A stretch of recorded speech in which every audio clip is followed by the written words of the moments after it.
Hey everybody, Skipper here. On this week's episode of Fade to Obsidian, we are talking Morningstar, chapters 1 through 16. If you have not read them, stop now, go read. If you have read them, you are aware that in not only is there the death and violence, as well as coarse language that we always warn about, but this week does come with the heavy subject matter of depression, PTSD, and suicide. While we make jokes that there is no therapy in space, there is therapy here on Earth, as well as other ways that you can reach out for support. If anything in this episode is triggering for you, please reach out. If you are a member of the Howler's Den, you are probably aware that in the Jackal's Box, there is 8 different hotlines for countries all around the world that can support you through this. We love you, and we hope you love this episode. Take care of yourself. Thank you.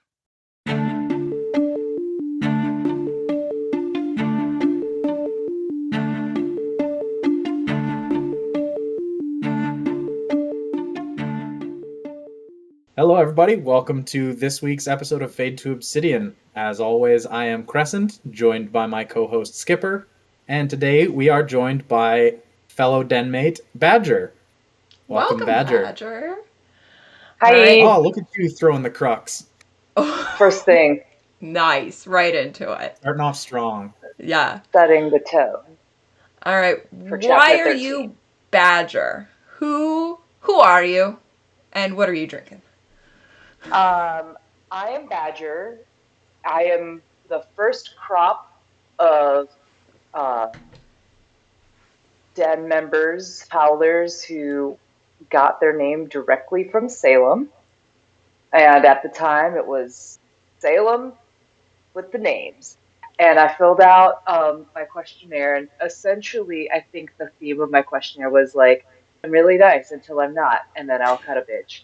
So I think she was like, you seem like a Badger. And then I was like, I like it kind of a lot. So it's kind of become its own thing. The honey badger gif kind of comes out a lot, and the dancing badger comes out a lot. So I'm so happy with the life that everyone has breathed into Badger in the den. I feel like it works really well. And I am drinking just, I'm not going to tell you the name of the brand because they don't sponsor me, but it's bourbon. Oh, nice. Nice. Smart. Yeah, we need to start doing that. Just go whiskey. Yeah. I care too much for that. Yeah. All right. Well, Crescent, what are you drinking? I'm drinking a special edition Lagavulin 12-year. It's got a phoenix on it because this week Darrow's rising from the ashes. Oh, yeah. And I have... How about you, Skipper? I have a rum and coke, but it's Kraken rum because we get the brief story of the sea demon, whatever that is. And I was like, this needs a rum and coke, especially maybe some Kraken. So that's it. Yeah. We've got a big week this week. This is, I would say, the heaviest of maybe the entire trilogy when it comes to mental... Emotionally heavy. Yeah. We've got a lot coming. So thank you, Badger, for agreeing to take this one on. Oh, this is my great delight. I don't see my Pavlovian conditioning poster behind me. Bachelor of Science and behavioral stuffs. So, and then it's been nothing but applied since graduating in terms of digging into people's behavior and psychology and whatnot. So, yeah. But I'm also like a very tender softie, and I cried. So there you go. Yeah, I don't know how you don't cry during this portion. It's just so many beats and different hits and driving home different things. Like, it's a lot. Yeah, it really is a lot. Yeah. because we're starting fresh out, and we've got Darrow in the box, and his, we find out, well, he doesn't know how long it's been, but Hmm. he's been in darkness for that whole time, and just his thoughts and everything In the endless void that in turns the out it's endless not so void. endless. Yeah. So the beginning before the actual box, I forgot Yeah. that there's that prelude where he's semi-lucid as they're taking him out of the garden that they watered with the blood of my friends, and I was just like, damn. And my initial thought about that was one that I have not had before, because this is like my third or fourth listen through. Mm-hmm. Um, so we've got the garden with EO, and now we have the garden. He's associating, the everything that happened with the jackal as being within the garden as well. And Yeah. I'm just like, Hmm. damn, he walked away from that with a lot of garden trauma for the boy Darrow. Don't mention gardens to him, or No. it might just send No, him. Yeah. yeah, no flowers, no trowels, no trees. Nope. No seeds. Just stay inside for Darrow. Yeah, that's a He would fabulous prefer, point. the concrete jungle, for a man Darrow. Um, did you? And again, there's just because again, I probably just blocked it. This book, I've found that I've blocked a lot of things throughout the series. Just couldn't take it all in at once. Um, Roke is sitting over there having his like pretty boy, cry, and the jackal mentioned something that I think, since this is something, this podcast thematically deals with relationships, I think Yeah. that this is sort of like a big point for me as we're talking one of the um, relationships or archetypes that we can come back to again and again is that the jackal mentions, okay, like I want you to be alone. Now you're alone like me. Yeah. And so it's like the vacuum of, or the lack of a relationship there that is, he points out as being particularly significant, which is something psychologically from the jackal's point of view, that's kind of a lot for him to share, a lot of Mm-hmm. insight. So what do you guys think about that? Straight off the get, we get Yeah, the straight off. jackal. I don't know if I even picked up on that one line. Like, I feel like I glossed over it, but like hearing that, like, it's always interesting to the jackal is fascinating to me when you see his dynamics, and like we've talked a lot about that nature versus nurture, and like if he had been put with the Telemanuses like Mustang was, would he still be that level? And her support system that he, like, I don't think we ever find out who he lived with. But yeah, as you say, like he's always alone. He's always like, we get these glimpses of like, obviously Lilith is with him in Red Rising, and then at the end of Golden Sun, she's the one who's dressed as the pink. So Lilith is around, but you don't ever hear him talk about friends. You don't ever hear anything like that. Like, so it's always fascinating to me of just, he really is on his own, as you say. But I've never made that, I don't know, I just never noticed it, of the fact of like, okay, well, then I'm going to shove you in a box so you can feel it as well. Yeah. Mhm. I think another interesting thing about Jackal is like he is like technically he's surrounded by a bunch of people that theoretically he's supposed to be friends with and care for, and no matter if they care for him or not, he doesn't feel it. Like I Yeah. don't know if he's capable of feeling it. Um, like he's just he's so dead to emotion that like Mustang talks about their relationship as kids and how she Yeah. loves him, and he just like, you never loved me. Yeah. Yeah. At this point, we are in the know as to the fact that he was supposed to be called and was set out specifically, Mhm. you know, Sparta Sparta style Yeah. to left to the elements. And that early on, that kind of trauma. I mean, we get a lot of trauma in these chapters, but like um to Crescent's point, that's the kind of adverse childhood event that you are not wrong really to not come back from. Like Yep. it's on paper you would say, oh, okay, well that explains that, so to speak. So it is, I think, a perfectly valid supposition or assumption, or even extrapolation, however you want to look at it. It's quite possible, in my opinion, that he is prefrontal cortex shut down and not capable of making those connections. Yeah. Yeah, Interesting. like true emotionless sociopath. Yeah. Truly.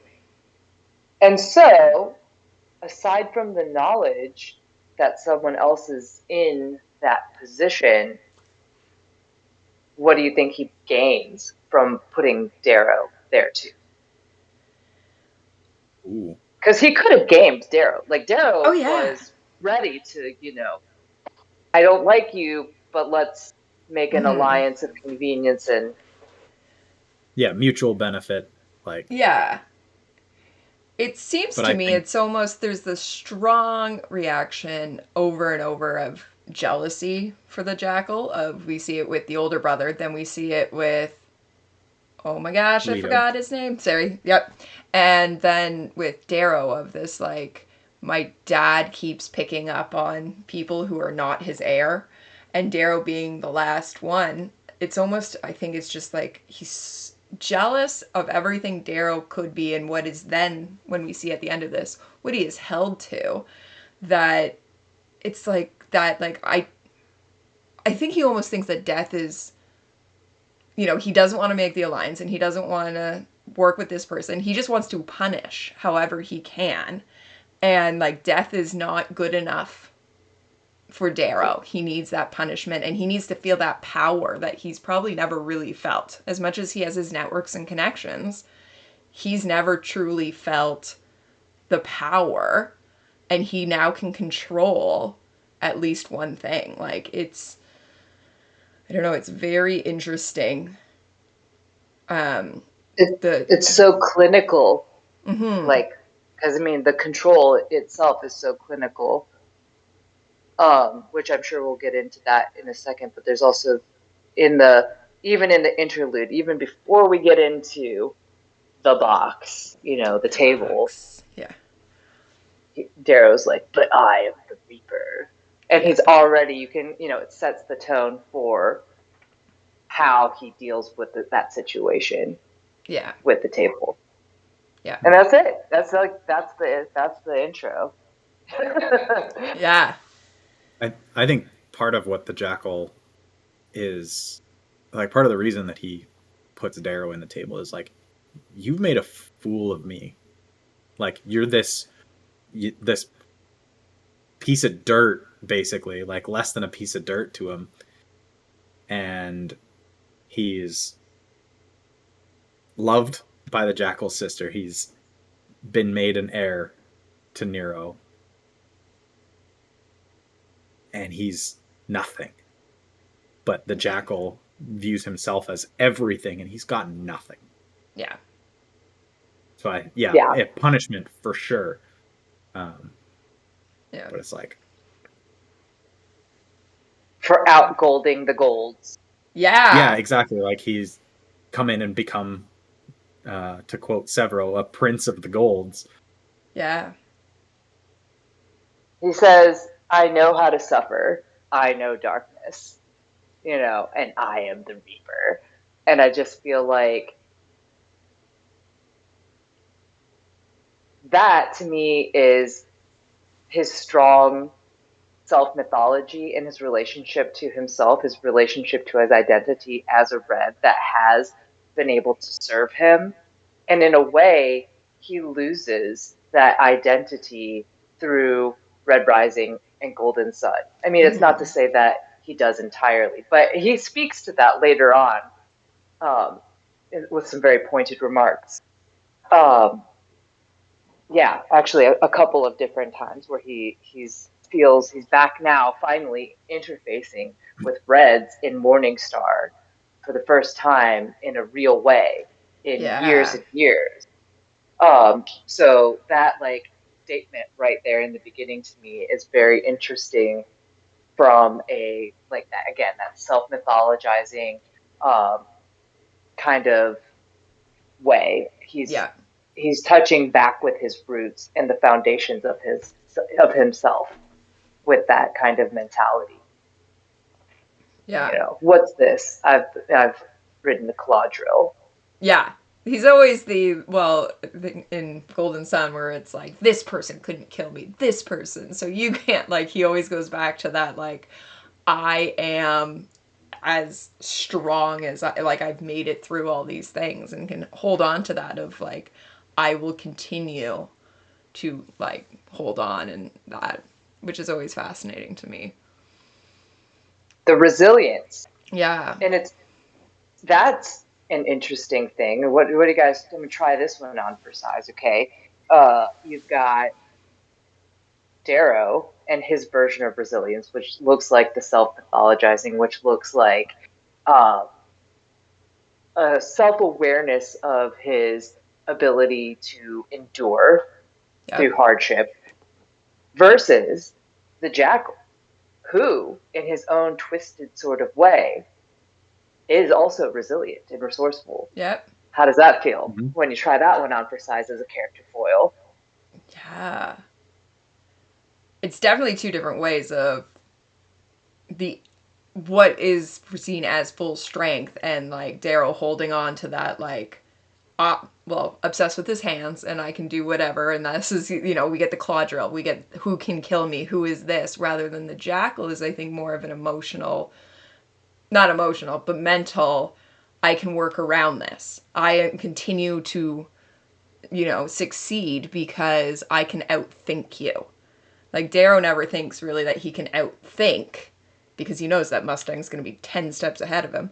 But it's, for him, it's the I can power my way through rather than I can twist the scene around me to adapt to what I am needed. Yeah, that is almost word for word how I was going to say that. That makes me think of another thing too, which shall not be spoken of because spoilers, but like Yeah. let's put a pin in that. But I think we can speak to, you mentioned the hands and then the Yeah. lack of the hand with the Jackal and the Yeah. symbology of Mhm. that, which Pierce does get into. But organs and brains and things and minds being not the brain, we've got to have a chat about a character that comes up later in the series and Yeah. how he also relates as a character foil Yeah. in this way. Just mental note. Yeah. Um, Write that one down. yes, I am writing that down because it's a light bringer, interesting light bringer thing to talk about. Okay, okay, I got it. All right. What do you guys got next? Because now Uh, that brings us to the table in the that box. brings us to Yeah, the now we are table, suffering.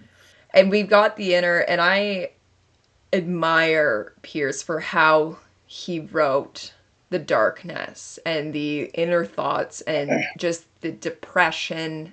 I don't even want to call it depression, it's so far past depression that Darrow is going through, and all of those things. Like, just Pierce's writing in that moment is, I think, so beautiful that you are feeling it. Like, I think that's why it's such a traumatic thing to read. I know, like, we feel it throughout. I think that we're in this space of reading it, and I'm not gonna lie, it's been a weird week in the den, and I wonder if it's just because we're all reading this like touching emotional stuff that then, you know, it's all coming through on that. And so, but the writing just alone of how that deep depression feels. It kind of Yeah, touches it's on all what very Salem was talking about last week and how he writes about the momentum when Yeah, he's kind of freaking out. Yeah. yeah. Like the thought process behind it is so, you know, so deep and so thoughtful of what you were thinking. mhm. Yeah. To me it almost feels similar to the descent into the drill Yeah. from the beginning of Red Rising, but it's instead it's descent into darkness and oblivion, Yeah. basically. Yeah. Um, so the thing that I thought one of the biggest sort of things that jumped out to me was the depth of his grief.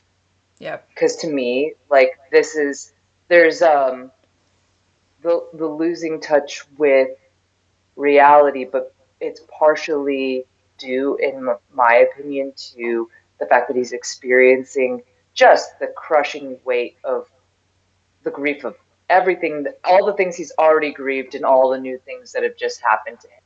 And to me, you know, sitting in that box alone,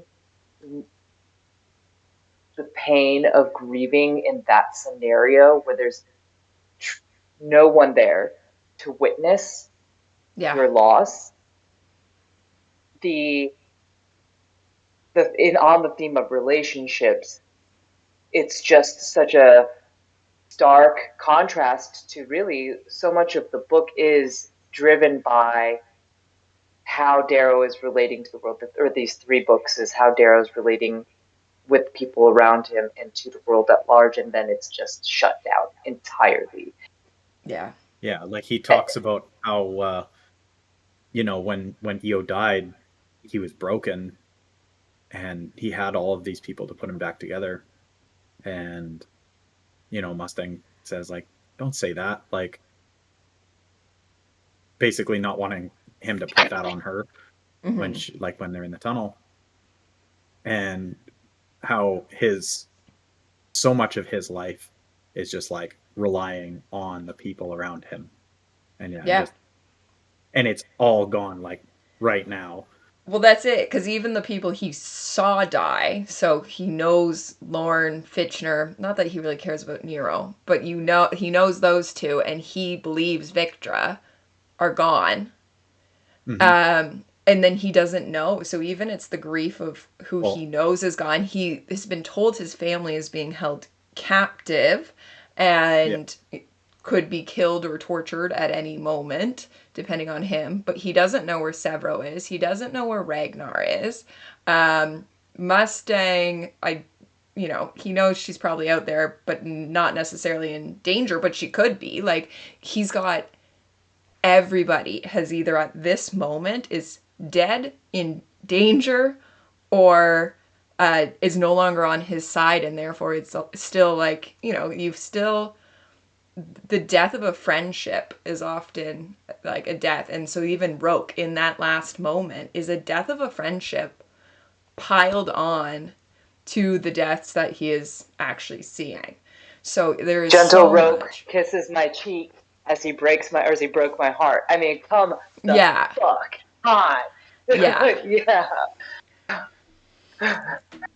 Yeah, like, so it's very, he's got so much piling on, and then you're in there for, we find out, 9 months that you're just Hmm. dealing with your thoughts. And like, you've always, oh, like, we know he comes from a strong family, and then is taken, and like, sure, he's got a few months in there that he doesn't quite connect, but he's got Dancer at least during that to coach him through. And then the bonds at the Institute, again, shaky at the beginning, but he gets to connect with Severo and Mustang. And then he's got this found family then his real family coming back. So like Golden Sun ends with this like, I am surrounded, I am loved. Ragnar, Severo, whoever knows that I'm a red, and it just comes crashing down and then shoved into the darkness of you have to just think about this. And there's nothing else to do. Literally nothing else to do but be with your thoughts. Like, that's maddening. So, can you hear my cat freaking out under my chair right now? No. Okay, thank goodness for noise canceling technology. She is hunting something made of foil, That's so funny. which is Maybe it's a her. jackal. Yeah, she hates death to all foil objects. I feel like I just read this book about grief, and one of the themes is like the inevitability of grief when you love. Mm-hmm. And so I just feel Mhm. like this, we get to the end of Golden Sun, and it's the the actual physical, literal end of a book, and Yeah. and then in this way, all the relationships end, and the grief is the natural order of things. It is life. That is life. And however, I really feel like Pierce Brown really leans into that theme a whole lot and really makes us process our grief over and over and over again. Yes. So, yeah. At this Anyway, point, I'm fairly certain that Pierce's writing is fueled by our emotional trauma. Oh, 100%. dude, he's an Aquarius. He's like, I don't share emotions. I keep them bottled up and I put them in books. Yeah. you know, Uh, now, from a humanitarian level, we all have to process our grief together. Yeah. Yeah. So, Yeah. There's needed worse things. to. Yeah. No, truly. Thank you for making us need group therapy because the den wouldn't exist otherwise. Yeah, seriously. Yep. Yeah. Yeah. The, How often do you read a book that's just like, yeah, I really liked it. It was bright and sunny, and I didn't hate anything about it, and yeah. it didn't make me feel things. Yeah. No, those are my palate cleansers. Yep. I read this and then I read There you that. go. Even it Exactly. out. Balance it out. There was a conversation that was had in the den about Ted Lasso, and Ted Lasso being really good about having happy, happy, happy. No, we were calling it relaxed, relaxed, relaxed, stressed, in comparison to Pierce Wright's sad, sad, sad, happy. And so for Dark Age, we should do an experiment of watching them at the same time so that you can have the uplifting moments of Ted Lasso while you're going through the sad moments of like Dark Age or Lightbringer. Or it'll work out the opposite of when you get the funny, comedic chapters that are like Severo and Ragnar that we'll see in a couple chapters.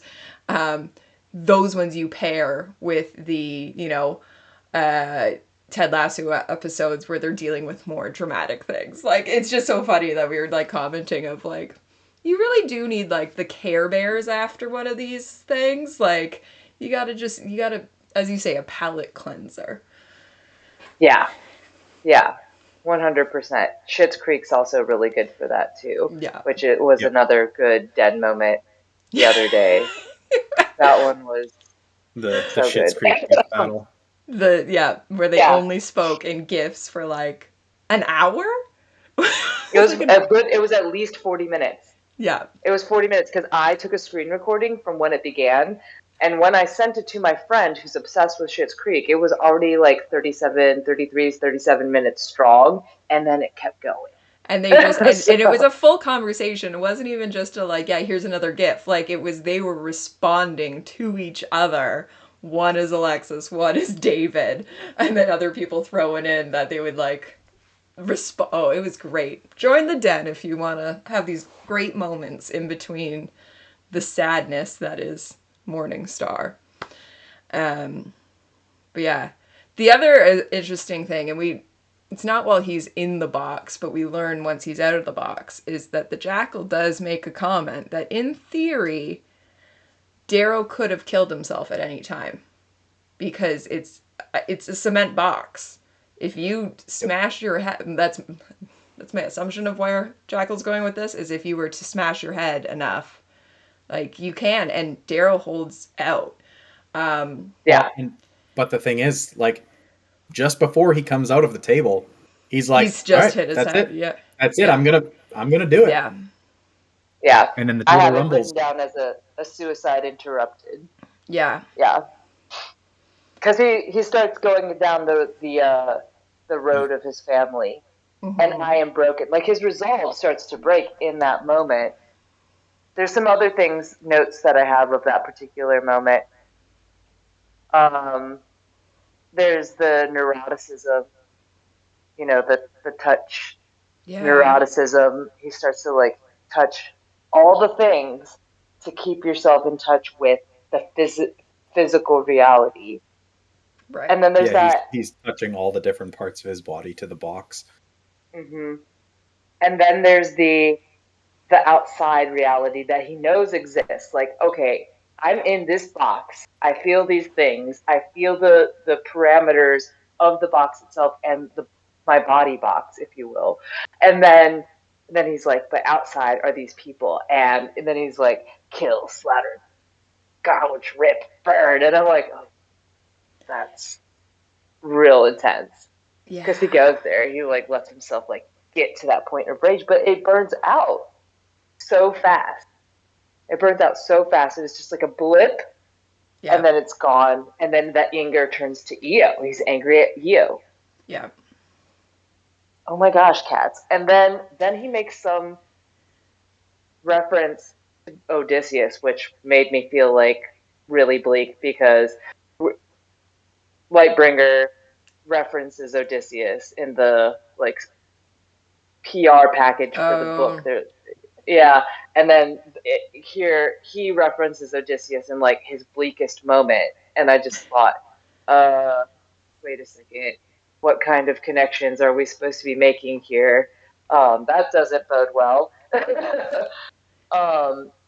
Dog thinks about Mustang, that gets him going on um, being left and alone and broken because he feels like his family is already taken from him, and that's Yeah. what eventually leads him to the suicide attempt. I Yeah. feel like I feel like as now a mother myself, when you get to the point where you feel like you are even divorced of your mother, like you can, if you have other significant people in your life, there's always like that chosen family thing, right? Like Right. you get to create the significance. So the fact that it is a mother is significant only because he has a significant relationship with his mother. So whatever that archetype is, whatever that relationship is for you, when you get to that point where it's like that person is gone, irrevocably Mm-hmm. gone, that relationship is irrevocably gone. Whatever, however it happens to be, like I feel like that is a extremely significant breaking point for a lot of people, and for him to go there right before, I feel is a very good insight to human psychology from Pierce's point Yeah. of view. Well done. Yeah. Well done. Um, yeah. Mm-hmm. Are we Yeah. moving on, or do you guys have any other thoughts about the table? I am good at this moment. Yeah, I Yeah, think that's it's been well just covered. yeah, you are great. Yeah. Um, yeah, it's just a lot. And It's hard. Should we take a it collective cleansing breath? yeah. How about a Yeah. collective cleansing drink? Okay. All right. All right. Well, you have to breathe to drink, so there we go. Conscious. Yeah. Yeah. It well, cuz yeah, then we're opening and we get to see that he's literally under their table and they've Yeah, been he is. just hanging out the Uh, whole time. yeah, the distant 30 clattering of centimeters. chains. Yeah, was dishes. Yeah. which I don't know. I Like always like to think that's of the some people who are twisted shit. sitting around, yeah, when it is revealed. And like, we know, like, some of them just don't seem phased in a bit. And Yeah, then obviously you like get Lilith, who's just like awful cool. and gross. Yeah. Um, but you like Cassius is the only one who's like really taken aback, and it is then questioned of why throughout these next things of the you're doing this for honor, you're doing this like guilt, what is this? But he's the one who at least gives the cloak so that he can be covered. But the rest, they're like, oh, what have you done? Okay, I get to now take him to be carved. Like that's what we discover. He's coming out because Aja's coming to claim him so that they can dissect him. Like I don't know, it's just very interesting how each of those characters, and obviously it's probably different based on Aja only ever knew Darrow as the enemy. Cassius has been the enemy for a few years now, but started as a friend. Like it's just an interesting who is saying what and how they're reacting. I think it's telling of how awful his treatment of Darrow is, that Aja is like, gory hell, Augustus. Like, was this really necessary? Yeah. Like, Jesus. Yeah. He is public enemy number one to her. And she's like, really? Like, what the fuck are you doing, Adrias? Yeah. I too thought it was really noteworthy who was a who was around, and out of the six people, Cassius was the only one that had any any sort of um, human response. I would argue that maybe Aja did. Aja did a little bit, Mm. but also it was just like the recognition of this is an alive thing versus this is a human alive Yes. thing. Yeah. Yeah. Yeah, it was more Uh, this is disgusting rather than this is disgusting treatment of a person. Yeah. do y'all, as Canadians, I mean, obviously, the way that they're talking about him, I think we all have the context of like World War II and eugenics and everything. Yes. In the US, and especially in the south of the southeast, where I am from in the US, like the way that they are talking about him very specifically is like brings up the chattel slavery Right. thing like a whole lot. Yeah. And the dehumanization of a person by speaking to them as if they are an object or in some way subhuman. Yep. And so, back again to the idea of relationships, they are not relating to him No. as a human No. at all. Yep. Yeah. Yeah, because that's all he is to them, is a set of hands to dig the earth. Yeah. Barely more than Homo sapiens. Yes. Does it? He renames him or something. Homo. Homo I don't know. flamius. Uh, Homo flamius. yeah. Yeah. Yeah. Mm-hmm. To use the new classification I've proposed to Yeah. the Board of Quality Control. Which I thought was interesting on, like, from a writing perspective, because of course the culture of the Reds is very, I feel like people are drawn into that because there is so much camaraderie, there is so much family, Yeah. and the the very the very plebeian drive to connect with others through hard work and shared suffering and whatnot. But uh, I thought that was a really interesting play on Pierce's part to call that out that Mm-hmm. way specifically, because to me, I caught this time through, I was like, we're supposed to very much identify with the red. The other ones are haphazard whether or not we identify with them. But the Yes. Reds, on the other hand, very much so. almost like, again, dichotomy wise or foils wise, people want to identify with gold because it does represent striving toward that higher ideal. But then the reds represent the very just visceral part of humanity that we all share as well. Yeah. Yeah, no, I totally agree with you on that one. Of, you know, you feel for Darrow, I think, because like it'd be interesting to have. Obviously, it wouldn't really work if he was a blue or whatever, but we don't. Orion's the closest one we have, and at this point, we haven't seen too much of her. But it's this like because she's just this cold, like this is the facts. You don't identify as much, and even, you know, well, we don't really the pinks we see, and we obviously feel bad for the pinks, but you don't know enough about what their background is rather than having them rooted in family is a fabulous point. And I do think it's interesting. So you brought up um, the eugenics in the United States, and Canada has a history of it. We kind of hide it slightly, but one of the big things when you talk about the Reds and the Irish culture is that during the potato famine, which was a planned genocide, the potatoes were there. They were just taken by the English. The orphan children came to Canada to be used on the farms and were seen as a subculture of like, no, no, like you came. They're called the home children, and that's like if you've read Anna Green Gables. That's why if you read and they get really disappointed that they're given a female orphan, it's because she can't work on the farm. So it isn't actually like you bring that up like for Canada, it really hits home of like the Irish were, in fact, used as slaves here in Canada as late as the 1800s. Like they were chattel for the longest time. And you then get to see that callback of it again here.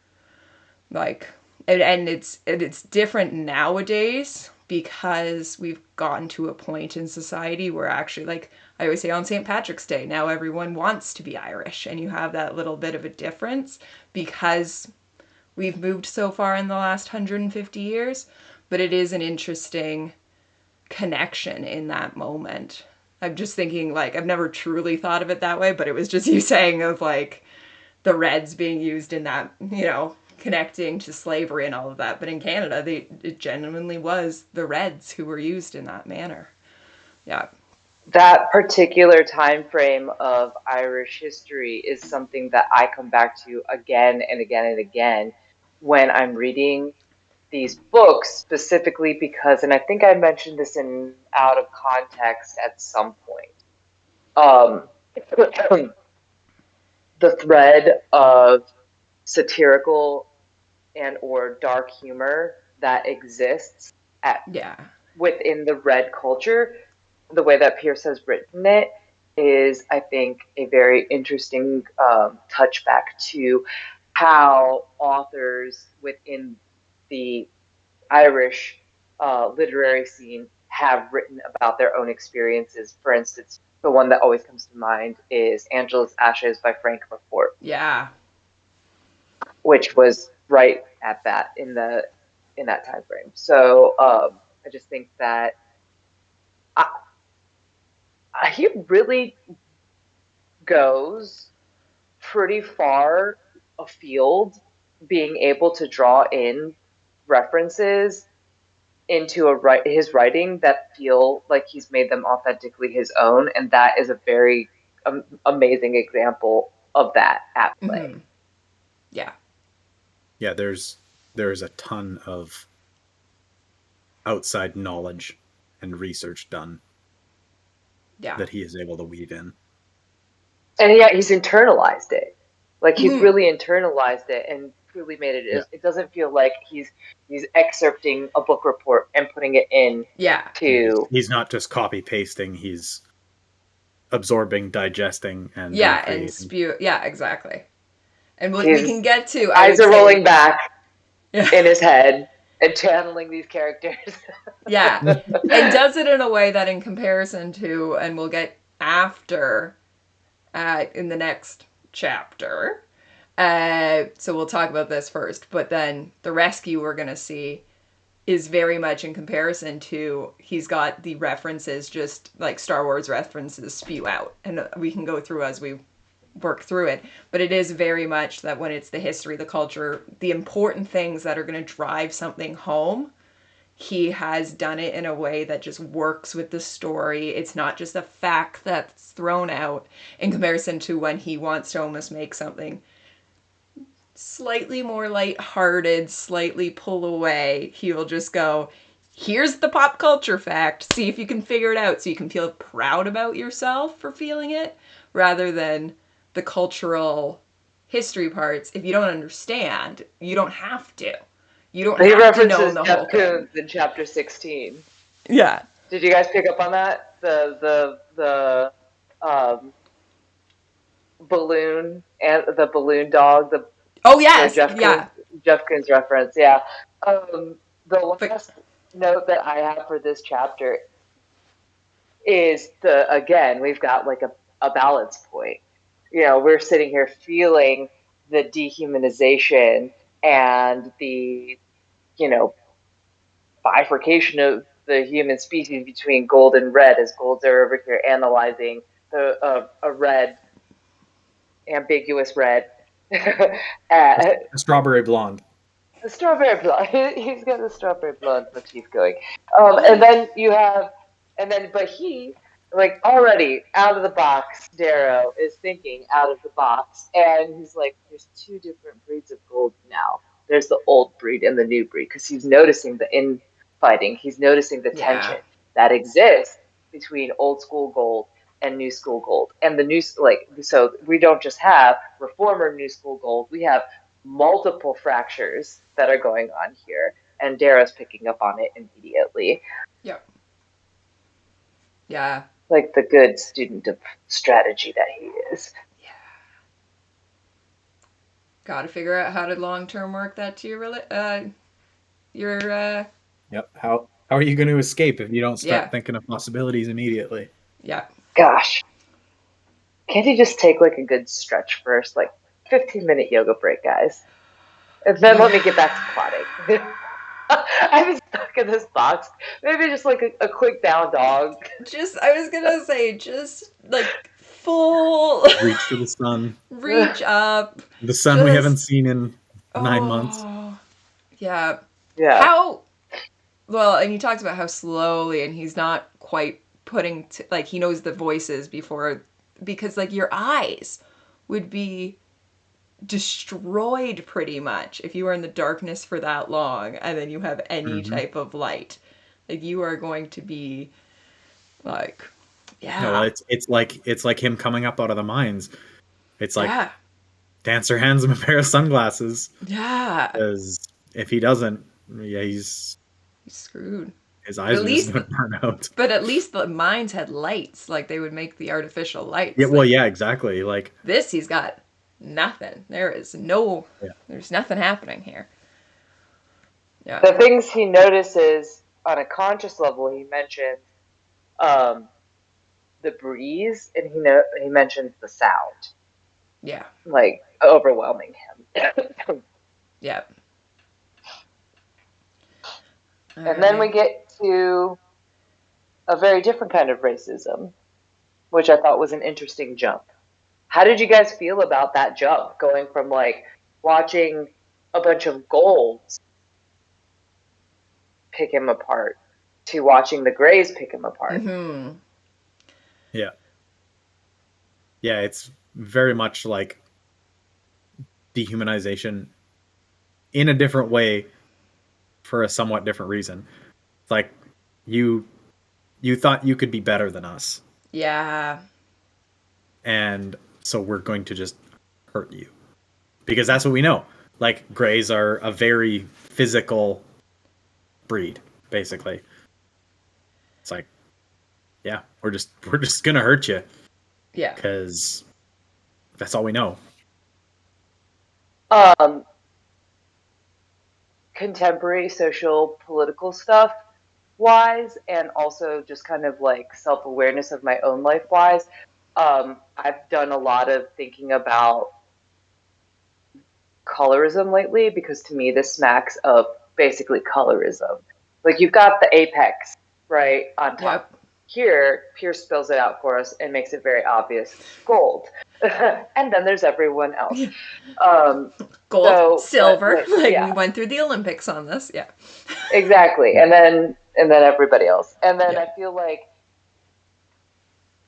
this smacks of like pitting Southern Italians against Northern Italians, against Irish, against Black people in the United States, Yeah. against even within Black people within the United States, light skinned Black people versus dark skinned Black people. Like, there is at no point,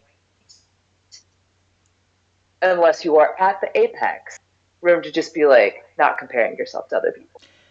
Yeah. Yeah. And this feels very much like that insidious kind of. For sure. Which is a control tactic in theory of the golds. Like, that's, Divide and if conquer. you are on top, you don't want everyone else to start figuring out that they have something in common. You want them to all look down on the pinks and the reds because that's the laborers, and I'm gonna call it the sex slaves, like, full out. That's what they are. Like, so you're gonna tell, especially, let's say, the greens, blues, oranges, and yellows that have that more technical, you need a very larger intelligence. They're obviously going to come along and go, well, we're obviously high. Like, your job does not take brains, mine does. So you're starting to get that divide through that. And it's just such a control tactic. Yeah. Yeah. You don't ever get to identify with any. And then, like, what is it? Is it really, how is it more insidious? Is it more insidious looking from the bottom up and saying, like, oh, I can't ever be that? Or is it more insidious from the middle, looking both up and down and saying, like, I'm supposed to be aspiring to that, and the only way to do so is to distance myself from this? Yeah. And in real life, that's the ramifications of that are extremely detrimental to society, I think. So, I mean, seeing it writ small here in this one vignette with Danto and Darrow, I think, is a pretty genius way of bringing that out Yeah. in a digestible way. Yep, for sure. And introducing the Greys, which we really have only thus far had, what's his face? Ugly Dan. Ugly Dan. Ugly Dan. That's right. Ugly Dan. Yeah. Yeah. Oh, Crescent, by the way, I am like so Tim Gerard Reynolds, like, absolutely fangirl 100%. So I'm Yes. with you. Yeah, I feel that. Yeah. TGR is the GOAT. Yeah. Yeah. He should be invited to Hellerfest. I'm sure he has a busy calendar, but like, that man is God. You need him there. Please come. Yeah. Please just come and cosplay Uncle Nero, please. It'd be amazing. Yeah. It'd be so great. Yeah. Yeah. So Well, then so we get the immediately after Greys. our beat down of Darrow Yeah. and his washing. I hesitate to call it washing because it's pretty violent, but Yeah. we get introduced to Holly. Yep. We got our first introduction to Holiday T. Nakamura. I'm so glad that you went full name, because I was totally Full. about to go there. Oh. You gotta have it. Yeah.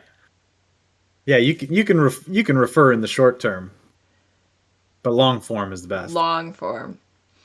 And Trig. And we get Trig. Yes. Yeah, Trig is a little bit further on before he actually gets brought up, because Holiday's playing her part well. She's like, "Here, Danto, this is how you hurt him," and basically shows him how to box Darrow's give ears. It a little bit of a, Yeah, a little more of a little cup. cupped hand.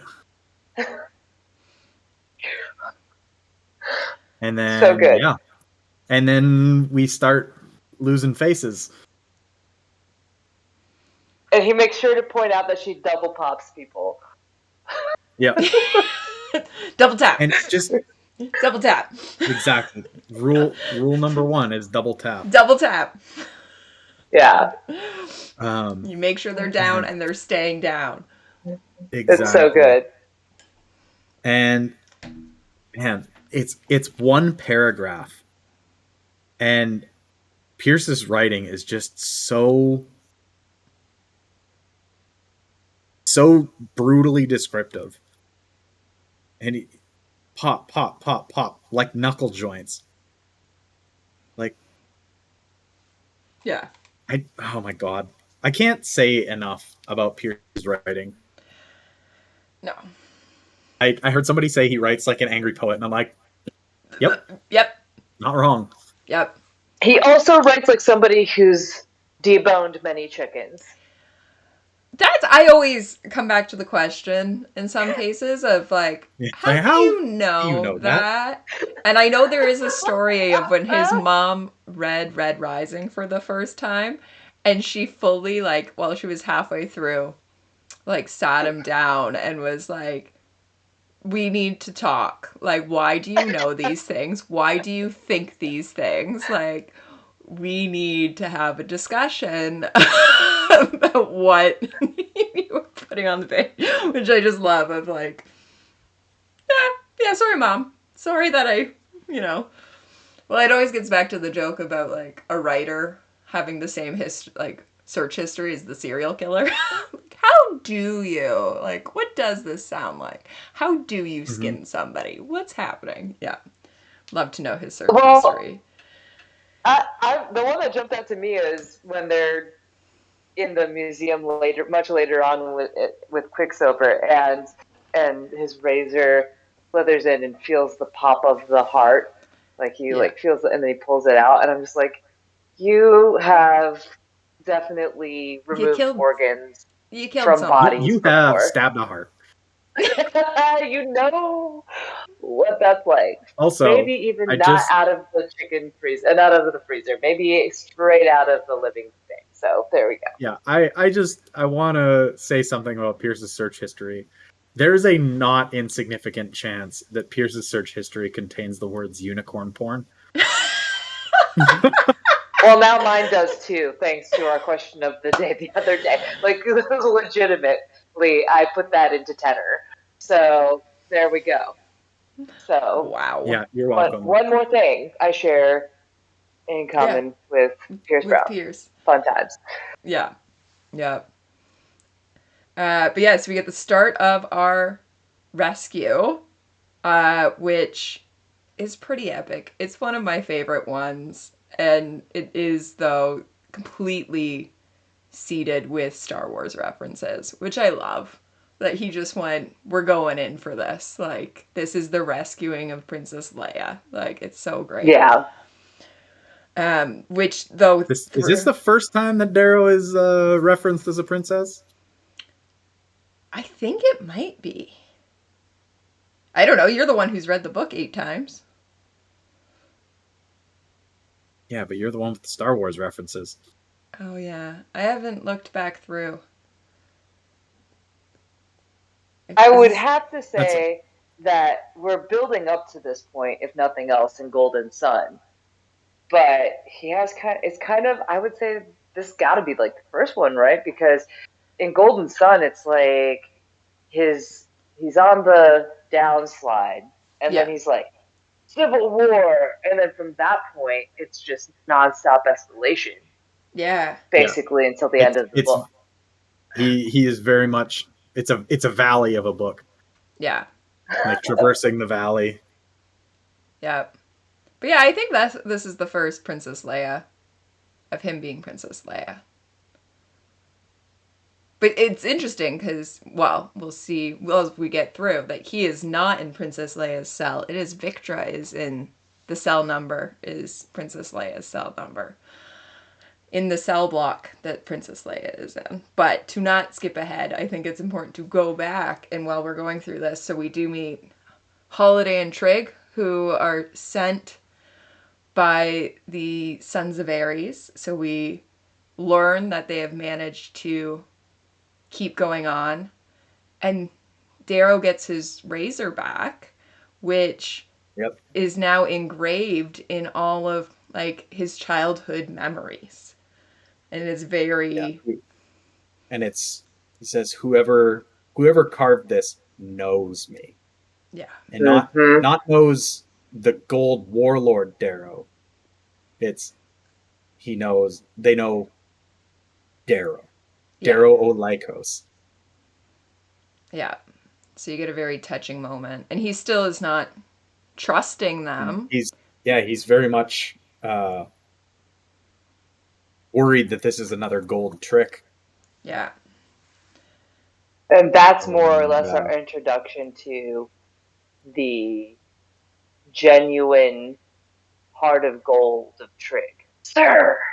Sir! Never! He's wounded. His heart is wounded at Darrow's distrust. Yeah. And then they call in Ares, and again he still thinks it's a trick until Severo comes on. And Severo, I feel like his intro in that moment is very much, even though Darrow's thinking this is not Fitchner, Severo is very much giving Fitchner Yeah. in that moment. Yeah. Yeah, it's almost written like almost as a fake out. It's like, haha, Fitchner didn't actually die. Wait. Yeah. Yes, Yeah, he did. Yeah. He still died, yeah. but we now get It's just Severo is basically just Fitchner. yeah. Do you all feel like we kind of gloss over? It's like we get Fitchner, we get Ares. We're like, oh my god, that was so cool. Yeah, great reveal. And then he's fucking He's dead. dead. You get Yeah. him for like a Immediately. chapter. Then there's no vacuum. The only vacuum is Darrow in the box, and then Severo's immediately like, hey boy, it's me. It's your boy Ares. Ah, Fitchner. Actually, it's me, Severo. And then there's the only moment that we kind of get is later on, and he's like, he's the one that popped old Daddy-O, to about Cassius. I forget the actual words. Yeah. Do you know the actual quote? He's the one that put down Pops. There we go. That's the one. nice paraphrasing, Badger. Put down, Daddy. You got all the main I got points. the gist of it. Yeah. Whatever. Daddy. What the fuck? Daddy-O. Okay. Yeah. But yeah, you're right that like we don't get time with Fitchner, and now it's just and it's Severo, which I think shows to us the reader what Darrow is processing of. It's been 9 months. Like Severo, we assume, and I love someone in the den today asked like, when do we get the novella of what was happening to Severo and Ragnar? Like I just want to see the two of them for the last 9 months, but their lives continued on. Like it's clear that it's not going to have probably been, my assumption is it's not going to be Severo discovering his father is dead. Okay, well then I'll be Ares. Like it's going to be a process to like grieve and take it on in that capacity and stuff, rather than for Darrow it's just like, sup, it's me. Hope you like it. Boy. It's your boy. We're going. Hello, Mr. Badger. You're Mr. Badger, by the way, Mr. Badger. The other thing that I thought was just hilarious is it's like, oh, Darrow with the long claws. Darrow with the long claw. The withered Darrow. The snake bite happened. He's like all jacked up. Yeah. Yeah. And snake bite. I'll come at you like a spider monkey. Yeah, exactly. And then he's like, whatever, I'm gonna pretend to be an obsidian prisoner. And out of nowhere, he's like, Victus, fuck that guy. And then it's 100% balls to the wall from that point on. It's so funny. Yeah. Yeah, I headbutt him, but I'm not what I was. And he's taken aback. It's like, and they're like, you good? Like, I think Vixus is more just surprised than anything. Yeah. Yeah. Wait, what's happening? Yeah. It's like I'm over here just having a good time, and then all of a sudden I'm getting headbutted in the what? And we go from withered husk. Oh, speaking of, he references. So y'all are doing all the Star Wars references. Yeah. He calls Darrow a withered husk, I think, at least 3 times, and that I don't know. So that is, to me, I don't know if it's intentional or not, but there is a big supporting character in the latter stages of the canonical Dune series called Miles Teg. And Miles Teg is nothing but momentum. Okay. After a certain point, he has nothing but momentum, to the point where he becomes, again, quoted multiple times over, a withered husk. A withered husk, withered husk, withered husk, Miles Teg. And I'm just wondering if that's not conscious or subconscious. It's got to be conscious. I bet you anything, because Pierce is a big Dune fan, so I bet you that is totally conscious. Yeah, that's one for the questions thread at some point. Yeah. Or when I get to sit next to him during my 5-course meal. Yeah, that we're all apparently winning. Yeah, everyone if anybody wins it, they better live stream it. I'm just saying. Nobody's gonna get to eat, because whoever's buddies with the person that wins it is gonna go in there with the question sheet like 6 feet tall on printer paper, and they're just gonna be like, okay, from Badger in Howler's is this a reference for Miles Teg from Dune Chapter House? Yeah. Yep. Yeah. That's funny. Yeah, for sure. But I would almost guarantee it is, because he's such a big Dune fan. Yeah. My boy. Yeah. But yeah, so we get... So with Vixis, we get the discovery that Victra is alive. And she is being held captured. And so we gotta go rescue Victra now. From Princess Leia's cell. From Princess Leia's cell. She is in... It's the chapter number, too. 2138, I think. But it's, Princess Leia's cell. We also, I think, have glossed over just to bring up that we said about Holiday and Trig, but that they're brother and sister, which is twins, a great... Even. Twins, yeah, which is... So more twins in this thing. We've got now 3 sets of twins, and I would say that they are... we only got a couple chapters with them, but they are the closest of the sets of twins that we have seen. Like, they are buddy, inseparable. Nicknames, baby doll. He calls her baby doll, and she calls him someone else. But they've got their pet names. They are never separated. They go, yeah. There's more about that too, about their relationship. Obviously, as we get into the next few chapters, we get. I mean, what a masterclass in writing a history between 2 characters that only lasts like 3 chapters, 2-3 chapters. Like there's a whole years-long relationship between them that is obvious in how they interact with each other, how casual they are immediately. So I guess what happens first is they successfully get into Victra's cell. Darrow has the moment as he's like, she was my girl. Yeah. She was a homie till the end, and I thought she was dead, but here she is, and I hardly recognize her, and she's going through the opposite issues, and then they get to rescue her. And one of my favorite quotes, kind of Victra quotes, Victra references, comes out of this when she punches Holiday in the chest. Yes. And it's like, well, damn Julia genetics. Because she leaves a dent in the chest. This armor is supposed to take like heavy rounds. Yeah, and it's just like a grapefruit sized dent in the chest. But my favorite part is that and Darrow predicts it. Like, they're going in, and Darrow's the one who's like, no, like, I think, Yeah, well, even he like this, reflects of she like, could. I just basically went through this. I understand that she is not going to, and like, we can, she's in her own, the opposite of the dark box. Mhm. She's in the overly bright, highly stimulated. They have to yell, she can't hear, and then you get the heartbeats. And he's the one, he's like, no, like, do not just try and, like, this is not the person to do this to. She is Yeah, too he's like, powerful. even in this state, she could rip your arms from your And body. she fully, yep, like, Yeah. bash. Um, And clearly, and because her thing to I think yell that she yells is the like, take off your take off your face. face. Which, so clearly they're teasing her or something of, she does not Yeah. believe this is Darrow. Like, nope.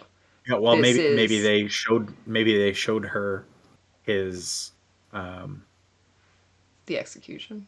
his execution. Yeah. Yeah. Um, but I think the craziest thing about Victra punching a huge dent into Holiday's armor, her legs are paralyzed. She Mm-hmm. has no base to plant to throw a punch. Like Yeah. she would have All gone right torso, through her. man. Yeah. Yeah. I forgot about that she's, her legs are, Yeah, yeah. yeah, yeah, Yeah. And then they have to use what, two injections or whatever to take her down. Just like, okay, you 2 are yeah, tranks, yeah. tranquilized. Yeah, you are tranquilized. We are not dealing with this right now. We have yeah. got you. We're leaving. And then they leave Vixis, and you have that last moment where he, calls out or whatever, and Darrow has this, like, you are the guy who killed Leah in the dark. Like, you, and he gets his first kill of the book and talks about, like, Yeah. I forgot what it was like to kill, and describes how the blood is running down and he wipes it before it becomes, it's going into Eo's hair, or what would have been. And you get that, like, he Oh, yeah. forgot what this Yeah. feels like to take And lives. like this, it's this is the first time we see Darrow, like basically no mercy Darrow. Mm-hmm. Like he's let his enemies live before, Yeah. and it never works out. Mm-hmm. And then Vixis says something totally shitty, like Vixis does, Yeah. and Darrow's like, "Oh, nope. Yeah. You're I'm done. gonna need Gotta you to send send me a a message." message. And like, yeah, and in that moment, Vixis is like, "Oh, good, he's gonna let me live." And joke's on him. The Yeah. message is his death. Like, I do whoops. strongly feel like, you know how there's that saying, like, listen closely because people will tell you who they are. When somebody tells you who they are, believe them. Yeah. Yep. I feel like in this moment, both Darrow as a character and the whole fucking tone of the whole series is that. Yeah. Like, Pierce told us how it was going to go down. Yeah. And henceforth, that was the tone of everything. And still waiting for the reprieve, Pierce. Yeah. Yep. Yeah, for Like sure. Lightbringer, I'm sure it's going to just be chuckles and joy. Yeah. No, it's mostly just nervous Laughs laughter. nervously. No, yeah. It's gonna be fine. Happy laughing right now. No, Yeah. no, no anxiety whatsoever. Yeah, totally. Yeah. So then we get our they're leaving with Victra, and all of a sudden The alarms are going off. we get the elevator taken over, and we actually get our first mention of Ephraim. Yes. Yes, I had that as an up And too. I'm gonna shut this light yeah, off. it's we can't talk too much about him, but we learn about Briggs' fiance Yep. Ephraim, Yep. and how apparently his skill set involves hacking an elevator. Yeah, because that's what it is. It's like, I'm not Yeah. Ephraim. Yeah. When do you think I learned that? Yeah. Yeah. Yeah. And then shit escalates, and Doesn't it we have to go. de-escalate We and they have to go go. down? No, because they were going down, Oh, right? it And then they works. go up to level 1, and Oh, one is up. Yeah, okay, yeah, right, right. yeah, and So shit then escalates. and shit escalates, and they have to go Stone Age. Yeah. Yeah, and we get the Yeah, And we gun. get the nuts we to get butt. another EMP, and Yeah, which knocks out once everything. again, Pierce's writing. Let me find the exact quote. I think it's in Leviticus. They stalk forward out of the elevator into the stone hall, hunched over their weapons like evil gargoyles. It's like, Mm-hmm. first of all, that's a nice like nod to their color. Like, obviously Yeah. gargoyles are usually in stone and gray, Yeah. right? But yeah, it's just like they're it's mechanical. They're just putting metal into men. Yeah. And at least we get the classic for this portion that the um, bad guys, we've got the better shot. The good guys have the better shot at least, and you just have the Yep. two of them going off. I thought it was, again, from the writing perspective. I think I've in other sci-fis, like hard sci-fis, right? Less fantasy based sci-fis, but more like relying on technology and like a heavy. Less fantasy-fi. Yeah. Which I read a lot of that. I think I've seen this done before. Read this done before. Maybe I haven't necessarily read it before, but I have read it elsewhere. But I do think tactically, again, this is just a. It's just good battlefield tactics to have that kind of maneuverability in this higher tech um, sort of scenario. And I Yeah. think that already we have seen, let's see, I mean, we've already had drone warfare, ground warfare, like medieval ground warfare type stuff, Yeah. like man to man stuff in the past. We have razor duels. Yeah. We've had what else? What other kind of tactics have been employed? And then now we're getting to, you know, the use of technology to knock out technology, to nullify technology, so that other strategies and tactics can be used. Yeah. Yeah, And I like thought that we've was basically really good. gone from Stone Age tactics to Space Age tactics, and now we're right back. Yeah. Well, not quite Stone Age, Not but quite, but we've got gunpowder, but yeah. Bronze Age sort of thing. Current 21 Yeah. AD, Yeah, 20 AD. early Industrial Revolution Yeah. kind of thing. Yeah. Let's see if I have anything else on that air time frame.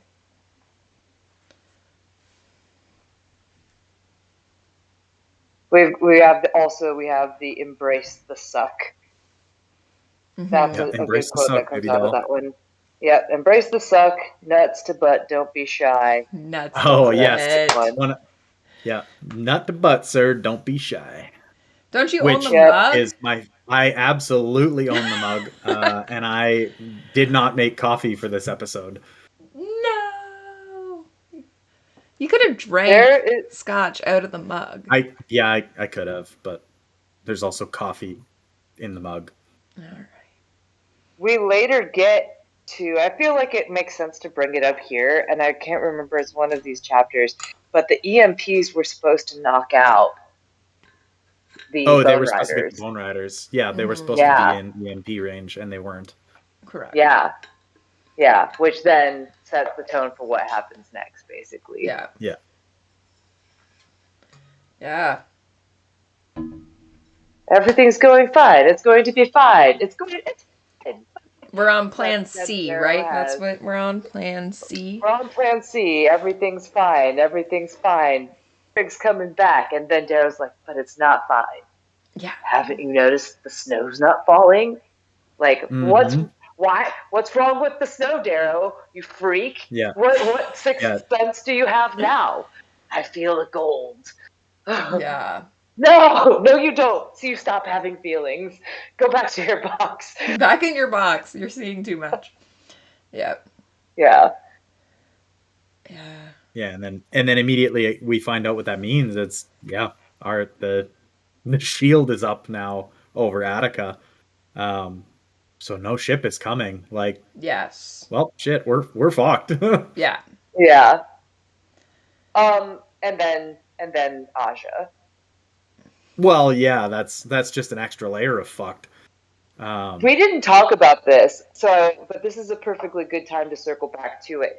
He looks away from her for the second time as he comes out of the box. Oh. He Oh, sees her yeah. and he's like, That- "Bullshit." Yeah, like Yeah. I can't hold eye contact with her. Honestly, like this one, way more like makes way more sense Yeah. than in the room with the sovereigns. Like, yeah, he couldn't have taken her either time, but like the second time it's like, yeah, there's literally a negative percentage chance that you're gonna manage that one. Yeah. Where, you know, he was in his prime and, you know, armed and everything, and he's like, you know, there's no chance, but you know, there's more chance than just coming out of the box. That's for damn Yeah. sure. Yeah. I just think that at no point is there a moment where she doesn't feel like an inevitability. Mm-hmm. Every time Aja is on the board, she is Chekhov's gun. Mm-hmm. Yeah, Aja is the apex predator. Yes. Yeah. Like just 100%. like blanket across every spectrum Yeah. of danger. Aja is the top. Like, Is this the moment we realize that she has Lauren's razor? yes. I think it is. Which is a very, I feel like, interesting. You get to Oh. see. Or is it in the next? Hang on. It's somewhere in these chapters. Let me double check. I'm fairly certain that it is. It's in this chapter, chapter 6. Yeah. Yeah. I'm reading the yes, so Aja's silver razor drips blood, but it's not her weapon, it's Lauren's, the one she took from his corpse. Mm-hmm. Which I just think is a very interesting callback of the fact that those are the two last students of Lorne.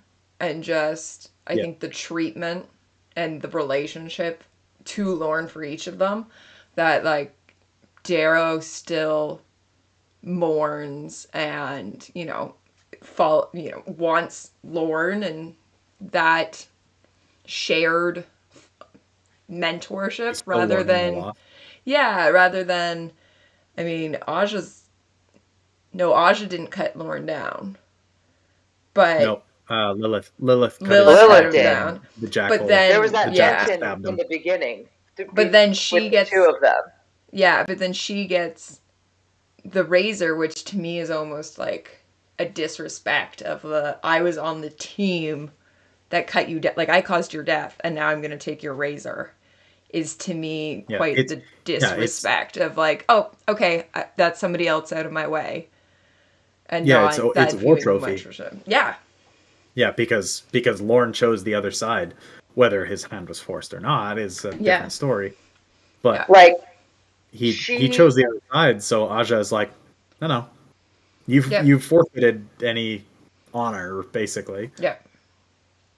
Like recognizes like, and like has sort of pooled in similar ways here, because for Aja, being the apex fighter in the solar system that's her MO. Had she wanted to ascend into a political seat of power, she would have been equally cutthroat. But the equivalent to that is Arya. Mm-hmm. Is, it makes so much sense to see that that Aja ended up with Lauren's razor, to me shows that she, in her own way, has the exact same sort of drives and motivations that Octavia has, is just in a slightly different direction. Yep. Yeah. So, but in this part, as well as we're dealing with, I'm gonna get the exact out of order. I believe Trig gets killed first, and then we so have he's going the off over. with Gets killed Cassius before Cassius shows up. Oh yes, yeah. Trig dies, and then Cassius tries to convince Darrow not to Yeah. jump on the landing pad. Yeah. It's Trig's not the mission, you are, from Yeah. Holiday, which, relationships wise is extremely significant. I feel like Yeah, we've kind of just been introduced to how close They their are. relationship as twins yeah. are, and it's like, no, leave him. Mm-hmm. We need to save you. Darrow Like, had just also been musing. He's like, I don't want these two to die. I like them. Like, Yeah. yeah, I think. back in the fucking box. Back in the box, Darrow. Stop it. Yeah. But also, like, I think it speaks really well to how us as readers also fall instantly in love with these two. And so oh, when absolutely. Trig dies, like, you're grieving as the reader, but then also you just, as much as Holiday is trying to keep it together, you are feeling for her that, like, you have just lost your other half, your literal other Yeah, half. And so we're once again struck with grief. Vixus is technically the first kill of the book. This would be the second, but it's the one we care about. And you're thrown mm-hmm. back into the depression and everything that the book starts with. Of like, you're not safe. Just because we started dark and then we had this epic rescue, we are not safe in this book from feeling that mourning and grief that haunts us throughout all of Golden Sun for sure and into There's this. definitely a typo on my copy of the book. It says Morning instead of MOUR. I don't know about you guys. Oh, Now, yeah. is that the morning star or the morning night? Ooh. Oh, no, that's the morning. For me, it's the Morning Star. But okay, so did you guys pick up on this time? I did. I think I did before, but it didn't strike me as significant. But this time, it strikes me as significant. Holiday is losing her shit, and she's got her gun. And she pulls it on Aja, and she's like, Yeah. but it's empty, and flinches. Aja flinches. And I Yeah. just felt like that was like, wow. That felt so significant to me this time around, Yeah, that Aja yeah. Like fucking technically, flinched. she's mortal. Yeah. Yeah. I mean, like even if the gun had been loaded, I don't think it would have mattered. Like it Mm-hmm. hasn't before. Right. Like Yeah. I was just too damn It's fast. Holiday's feelings in that moment that to me, her flinching is significant of Holiday's emotions Yeah. more Oh so than yeah, the gun itself. yeah, Like, bitch, you got that coming to you many Yeah. times over. Yeah, Yeah. 100. Yeah. And then yeah. Cassius, And like, then Cassius is trying to exhort Darrow to basically have honor and not, kill himself by jumping off the mountain. And we get Skipper's new favorite, My new favorite line. dramatic exit line. Well, I just love, so he's got one arm basically on Victra, the other one on Holiday, and then just expect me as he, like, I'm going to call it probably, I assume he probably actually goes forward, but in my mind, it's the Nestea plunge where you go backwards off of something. Is it the Nestea plunge? The quote is, "And I push off the ledge with both legs, flinging myself backwards into open air, dragging Holiday and Victra into thin air." I didn't know if I imagined that because, like, I've been bungee jumping and they told me that I was the first of anyone they've ever seen who would go backwards bungee jumping. Like, I plunged myself backwards. Everyone else wants to see the ground coming. No. You just expect me and then yeah. And that is now how I'm going to leave every situation ever. Yeah. Just expect me. It's so fucking baller because it's a burn. It's from the moment you are just immediately bereft of losing Trig, and then there's just this inexorable, not too long, but grind from Cassius to and Darrow's like, he wants me to take this way out. That's what he thinks, and Darrow's like, look at that fucking bankrupt ass motherfucker over there. Like, Cassius still believes in gold. He is over here trying to rationalize his allegiances to a society that is morally bankrupt. Yeah. What do you fucking fight for, Cassius? Because you know what I know? I got all these people behind me. I'm not alone. You're alone. When you're gold, you're alone. Because all you have is a society, and that's no one. That is you versus everyone else. But me, listen to the wind. That's my favorite. And they don't know what they're listening for, and he's like, that's they still do not understand the strange groaning sound that drifts up from the valley floor, because how would a son and daughter of gold ever know the sound of a claw drill gnawing through the rock? How would they guess that the people would come not from the sky, but from the heart of our planet? Expect me. Yeah. Except for he can't do that because he's holding. Well, okay, fine. It's like this. It's not even that. It's going to be the crux. It's going to be true. Yeah. Yeah. And we get not just the Caladriel, but everybody coming through, and you get that he's lost Victra. You get that slight just moment of he no longer is holding Victra, but Ares himself coming crashing through to grab Victra. He shouldn't have thrown up the. He shouldn't have thrown up the crocs. No, it messes up with your Helldiver hands. Yeah, man. That's a really good line. Amidst the sons of Ares, a crimson armored man with the spiked helmet of his father zips forward and catches Victra seconds before she impacts on the roof of a skyscraper. The howling of wolves babbles from his helmet's speakers. It's Ares himself. My best friend in all the worlds has not forgotten me. That line today, I listened to it and I cried. I put it in you guys were going off about and we'll get this later, the finish the bucket or get the box. And everyone else is talking about that. I'm like, guys, I'm crying because Severo and Darrow are reunited.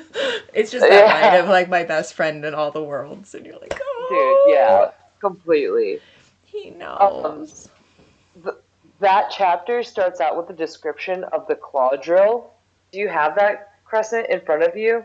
It starts out with I can. Because I think to me that looks very much like the quote, like the way it describes it, like coming up to him and like grabbing him almost out of the air is like Sandworm from Dune. Oh, yes. So we fall toward a molten eye in the center of the snow-covered city. There, among rows of manufacturing plants, buildings shiver and tip as the ground swells upwards. Pipes crack and spin into the air. Steam hisses through ruptured asphalt.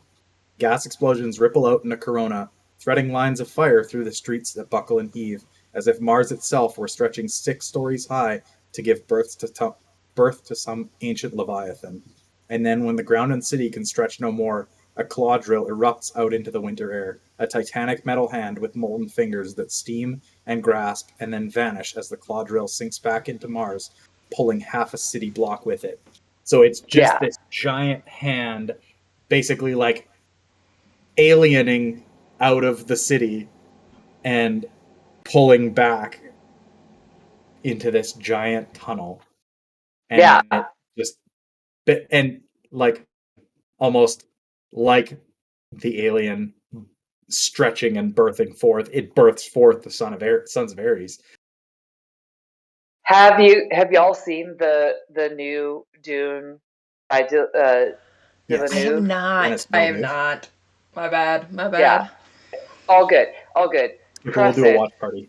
Yeah. the last kind of moment where you get to see like the scope of the sandworm as it comes up. Does that not feel like akin? Oh, 100%. Absolutely it does. Yeah. Cool. Yeah. Cool.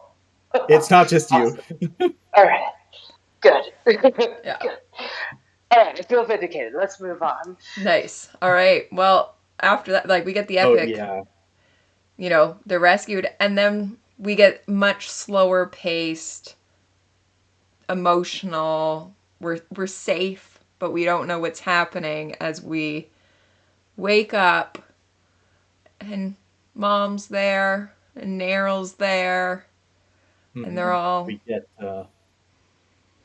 get a song. Yeah. Wait, can we backtrack real quick to the end of chapter 7 because I have a couple of notes. Okay, he says, Ragnar, I think it's Pax come again. Oh yeah. Yep. And it was just like, oh.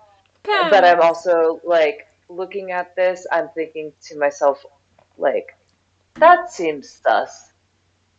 Hella sus. Hella sus. And then wait, hold on. Which part seems sus to you?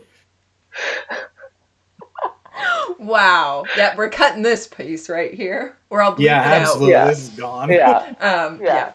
All right. You've got plenty of good forewarning when I'm like, hey, can we circle back because I have other notes. Yeah. So I don't remember the ship interlude being as nasty as it was, but that moment where he's with the other, I'm assuming, I think it was a Red who had been injured.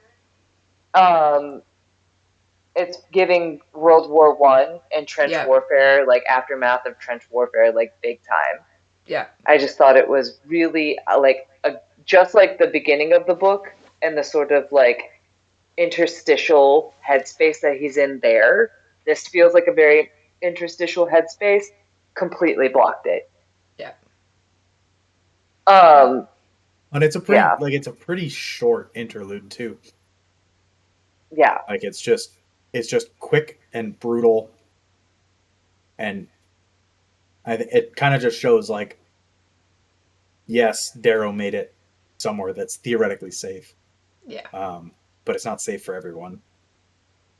Yeah. No. And then he's like you were saying, Skip, confused, thinking he's in the Vale. He's in the Vale. That's it. Is he's like, I didn't think Nerl. That's my favorite. He's like, I didn't think Nerl would be the one who met me.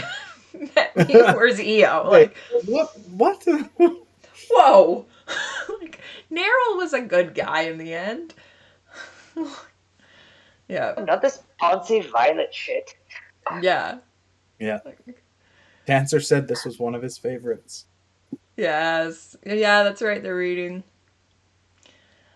Yeah, I just like it. And he's like, he's like, oh, that old man Nerl, all of 41. 41.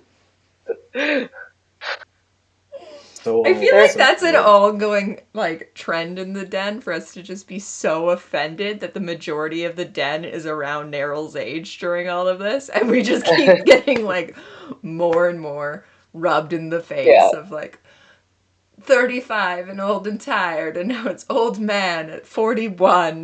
We're like, Yeah. oh no.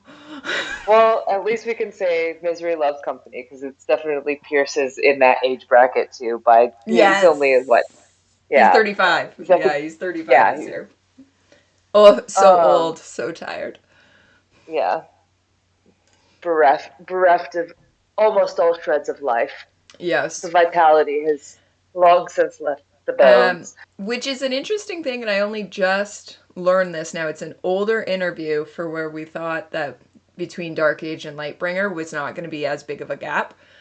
But he tried to make it so that he was the same age in Golden Sun, Morning Star, and then Iron Gold, that he was writing them at that age because he started writing Red Rising when he was 22 and he did those ones in his early 20s, and then he had that bit of a gap in writing just as they were all coming out, and Iron Gold is later. That's all we'll say. We won't say how big of a gap that is, but it's just an interesting parallel that he was the age that the characters currently are in this book. So they're, wow, I think right now they're supposed to be like 23, so he was 24, 25 writing this. So it's just an interesting parallel, but now we know it's going to be divided because it took 4 years for Dark Age to, unless suddenly we get into the Lightbringer and it's 4 years later. But See, we'll see. But yeah, anyway, that's a little fun thing Yeah. about his age in the books there. We get the family reunion and like the full family reunion. Yes. how is Deanna always? She is always a seed stealer. Oh, she's amazing. What does she say? Hello, child. Um, Yeah. I mean, come because on. uh, her broken body is not what she is on the inside. There she stands, tall as any gold, broad as any obsidian. Oh, That's such a that's a really nice way that Darrow views his mother. Yeah. Like it doesn't matter her like her physical shape. He's immense, basically. yeah. Yeah. Um, and then she's musing on the fact that she wants what she say. I want the time back, and I feel like any mother looking at their child at any point, you know, you Yeah. appreciate them exactly how they are in front of you in that moment, but then you're like, but I remember you all the ways. Yeah. Oh my god, I'm really it's so cute. Oh my gosh. Stop it, Deanna. Yeah. Ugh. Well, and I Uh, think I, for I this one really as well is you also get that like it's been 5 years that they're separated, right? Like, yeah, we had the mini, yeah. Besides the little tiny conversation they had in yeah, Lyco. in Lycos, it's been so long. Um, and we also discovered the fact that they thought he was dead, like they had given up, and Yes. Yeah. and so the fact that now he's returned is a whole, you know, touching moment of his. It's a moment of Mhm. mutual revelation because Neryl was dead to, Yes. you know, Well, to and he Darrow thought, as and well. Darrow for 9 months thought his family was being held captive by the jackal. And so for him, Yeah. he's pretty much written them off in whatever capacity. So like they Yeah, this both is have this is this like, basically his family coming back to life yeah, for him. Yeah. I Neryl's really line is like, really good here. yeah, Nah, nah, Jeff Jeff chewed on chewed me a me out. bit, then Chewed on me spat a my bit. bloody ass back out. yeah, Yeah. There was more killing that needed doing. yeah, Come on. What is it? How does he describe himself? Just a man that's uncommonly good at killing. Something like that, right, Uh, Crescent? yeah, it's oh. uncommonly good at war. And It's yeah, something like uncommonly good that. at war. It's a little bit later in these sections, but Stop Yeah. being rude, Dandy. Oh. Yeah. Guys, this cat is so long. He's only 9 pounds. How is Oh, he so long? Like he's he's a small. Look at this like. tail. His tail is as no, long as his body. Oh my god. He's just ridiculous creature. Very yeah, sweet and ridiculous creature. yeah. So the the line you're talking about is in chapter 13. But my uncle is Okay. just a rough old man who drinks too much, smokes too much, and is uncommonly good at war. Yeah. Yeah. Do you have your book tabbed with color codes for character references? Is that how you find them so fast? Uh, no, I have all of the copies of all of the books, so I can just search things on my ebooks. Oh, got it. Ebook. Yeah. Ebook searches. Mm-hmm. Hell Uh, yeah. but yeah, so we get their Behind the scenes reunion. on Crescent's Knowledge. We get their reunion and the bittersweet, and finding out what's happened more in depth than we did in Lycos, of who's together, who's not. That there's a new baby, uh, and we get Dio at this point, which throws Mm-hmm. a And yeah, massive, Darrow. massive for a loop that he genuinely thinks it's EO, and then has to apologize when he realizes, which she just kind of Yeah. smiles at. But And yeah, she's like, that's the best compliment you could have given me. yeah, yeah, And then Darrow gets to hold his niece. yes, And he's like, they ask if he wants, or Dio asks if he'd like to hold her, and he's like, no, no. And she's just like, here, take yep. her. Here's a child. Yep. Yeah, he Mm-hmm. gets to.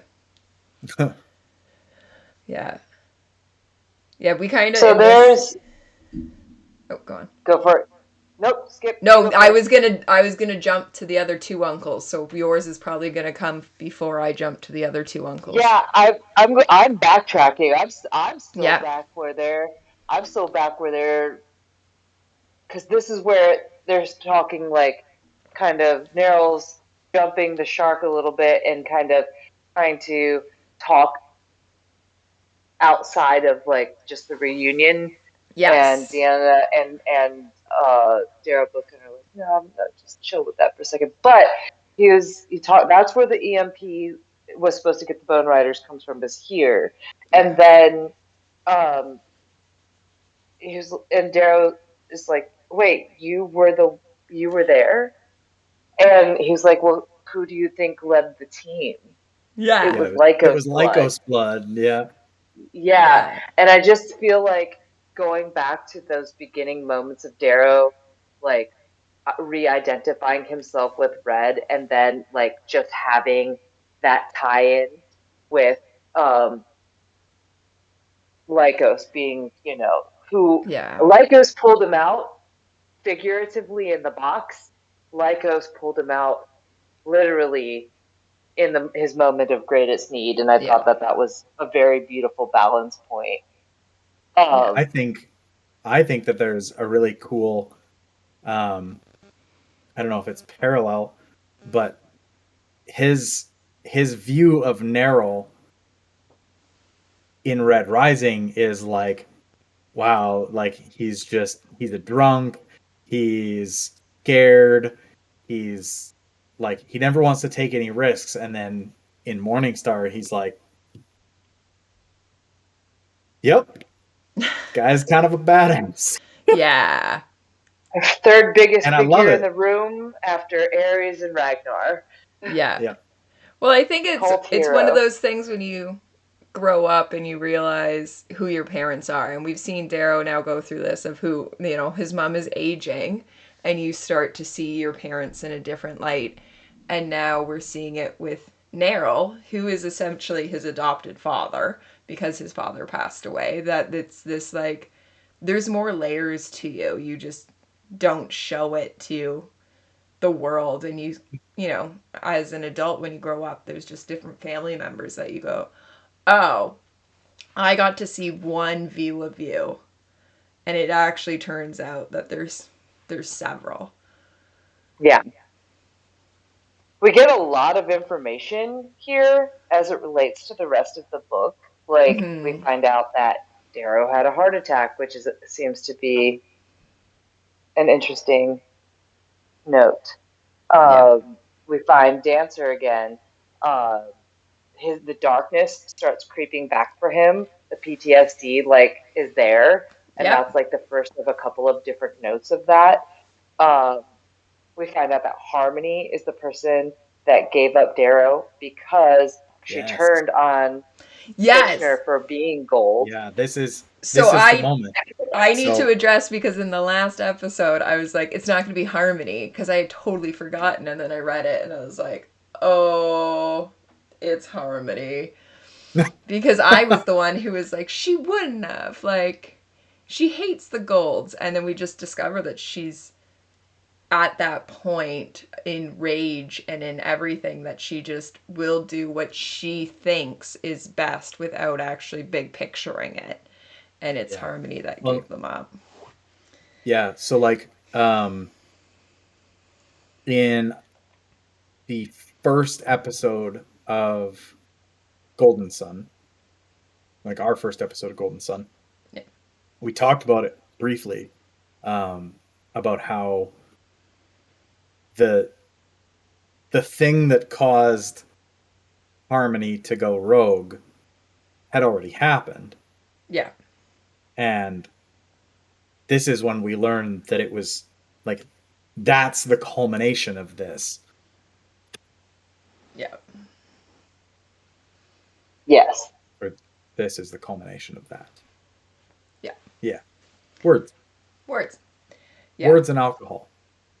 Yeah, makes mental note to self to hate Harmony for that, because that wasn't on my list of things to hate Harmony for. I was gonna say, the list better be long. I have a list, and like you, Skip, I didn't have that on my list. Yeah. I kind of had blocked out that was on my list. Yeah, I totally. But we hate her for other reasons. I'm hoping you're not just like that's the thing that tips. But I'm making it so you have to do very little editing. Yes, I appreciate you. Yeah, but yeah, that's a big one. Luckily, it's Friday. We're not doing this on a Monday. Yeah, I've got all Sunday off. It's fine.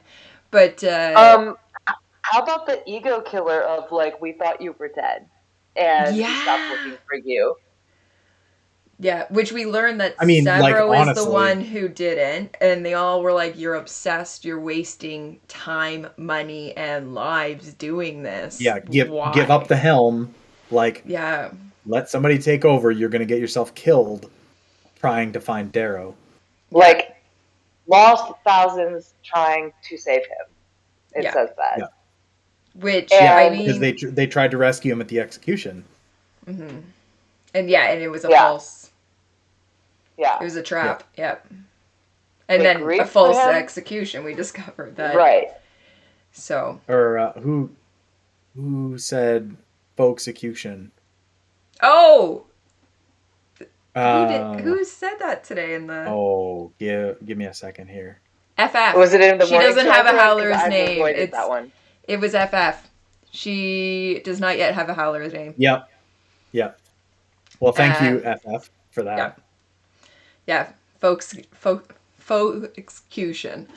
Yeah, I love that. That's the pain that his family had to endure. Like, he was worried about his family being tortured and broken, and then there's this like fake sense of relief that they actually were not, but really then it comes back because they were. Yeah, it's emotional and mental. A different kind of grief. Yeah. Yeah, for sure. There's also a moment where he is reflecting on Deanna being left, being like the symbol of mother victimhood or the symbol of the family member who has been left behind by those who have gone to war. And then having the moment of thinking that you're receiving back this person that you knew, when in reality, this person has been changed forever by their experience. Yeah. And that one, again, struck me. I feel like Pierce is setting this up to have like a very big parallel to the World War I, World War II sort of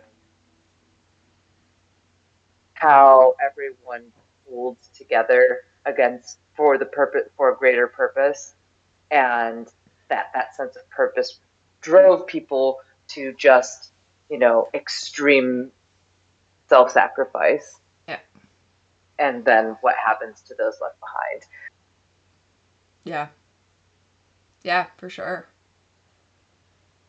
The other thing that really jumps out at me, and we get to this continues in our chunk here that we're covering, is boy, we are hitting that Severo-Darrow relationship real heavy.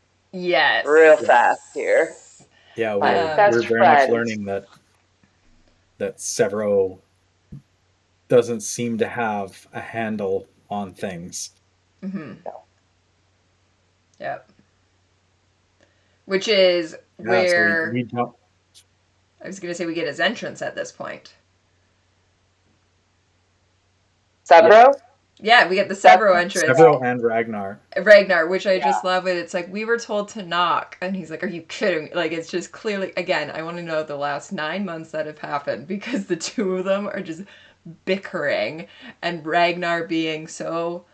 I love Ragnar in the scene where it's just like, yes, Miss Dad. Like, yes, like, I will do whatever. And Severo's just he's like... such a sweet boy. Yeah. And the kids are hanging off of Ragnar. Like, I just like, it's the two uncles. Like the one. He's a very buff Santa. Yes. Because he's got the red ribbons in his beard. Yeah. And it just, we get the entrance, we get whatever. But I just love the uncle vision, especially then when they're like, and he's like, I brought presents. Like Severo's like, I brought presents for the kids. And you just watched everyone be like, and he's like, it's candy this time. And it's like, so what was it last time? I really like tidings. It's Uncle Severo and the moderately friendly giant. Yes. Like, they're just great. Yeah. Oh, and then you start... Yeah, and you just start to get, like, how fucking unhinged Severo is. Like, I do love Ragnar. Oh, yeah. He absolutely steals the scene. He's like, how do you like my eyes? Yeah. What a fucking Do you like them? You like, because they're yours. Yeah. Hey, what? My what? And then Ragnar's like, no, I did tell him. It is weird. I did let him know. I told him so it was odd. I just love that. And then Severo's like, do you want him back? Darrow, can we please have your son to discuss martial matters? Martial matters. And then it's like, breakneck, almost kids at Hogwarts frolicking down the halls. Yeah, where it's like pushing, eating each other's chocolate bar. Somewhere Severo gets pushed into, like, I don't know, a side? Like, has to pop back out because Ragnar has shoved him somewhere. Yeah. Ragnar's reading every sign as they go, caution, high voltage. He's reading every single sign just because he learned can to read. And he's gotten new teeth. Yeah. Yes. The old ones pained me greatly. The wizard. The wizard removed my old one. Which I just like that Darrow has to be also the wizard Mickey? Like, who's the wizard? Are they not wizard? fine? I confirm. Yeah. Yeah. This is the part. This is also where we get Skipper's drinks. I was about to say, this is where we get whatever the sea demon from the third level of hell. The team. I love the way Tim Gerard Reynolds reads this too, because Several's like manic, and then he's like confirming, like tenuously confirming from the demon, heavy eyebrow raise. You can over tell that to this is something Ragnar. that they have been telling over and over, and like clearly Savro's been like being like, it's a shark or whatever the creature was, and it's a sea demon. It's like, I'm not having this fight again. It's a kraken. It's a kraken. Yeah. It can be, well, it's scaly, we find out. Well, they could carve some scales on a kraken. They could start. Do krakens have rectums to cut their way out of? They must. I don't know. I don't know the anatomy of a kraken.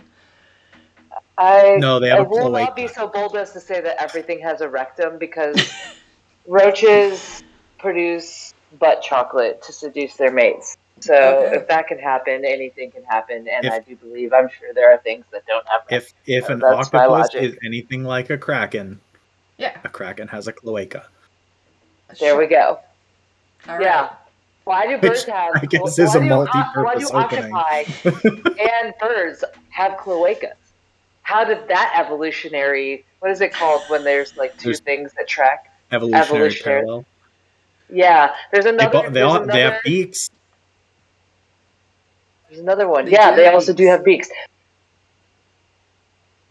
There's another term for it as well. I can't This is a remember. whole ass tangent.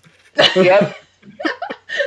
Oh, then we meet Clown and Pebble. We meet Clown and Pebble, and they're like, "I got shrapnel in my ass."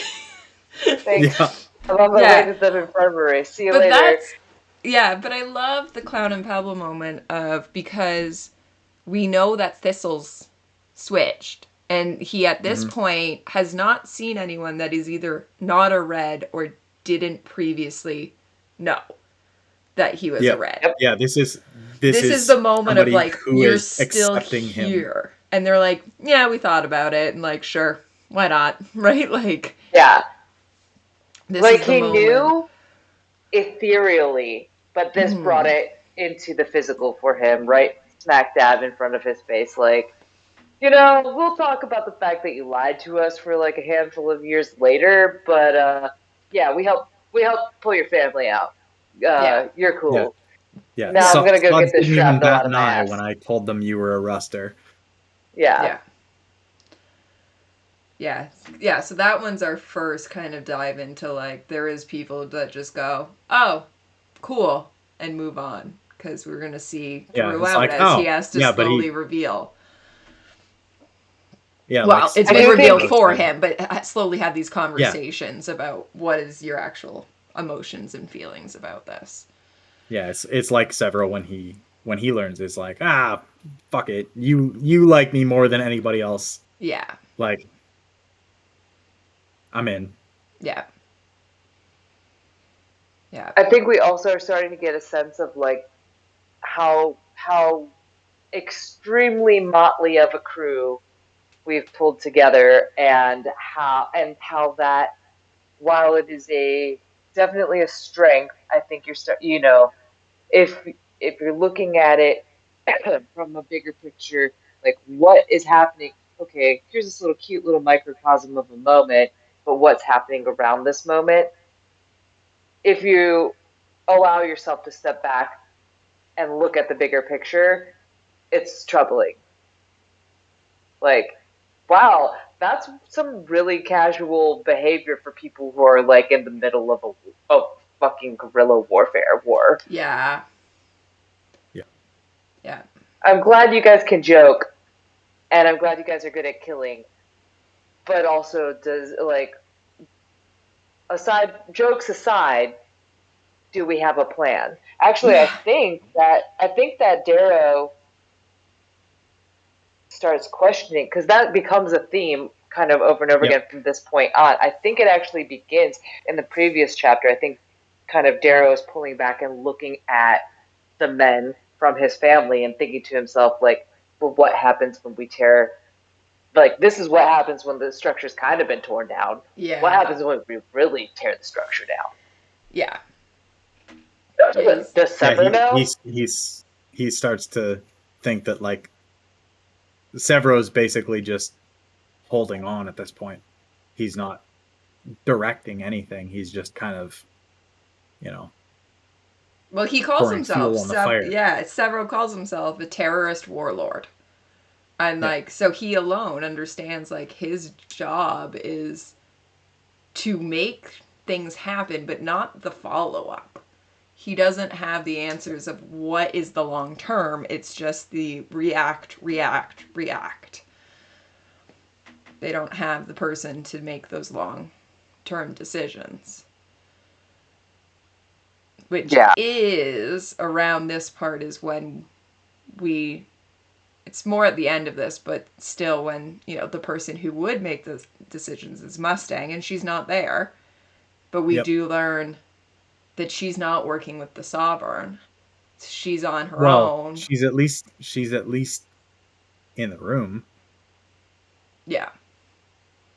But yeah, and so then We let's don't know. we We don't don't know what's necessarily happening. know. But But let's send someone to yeah, go talk to let's get her. in touch, right? Yeah. Yeah. Um yeah, and in the next chapter we start to learn about how basically how the war is going for the Sons of Ares. Yeah. And Like that chapter leaves off something about like EO. He's talking about EO and like dreaming is easy, war isn't, Yeah. essentially. It's starting to hit home for him just how many people are being impacted. Yeah. Because yeah, that wasn't, I mean, to be fair, like he has no context. There wasn't impacting people. It was like right on the cusp of that, and then he Yeah. got removed from the board.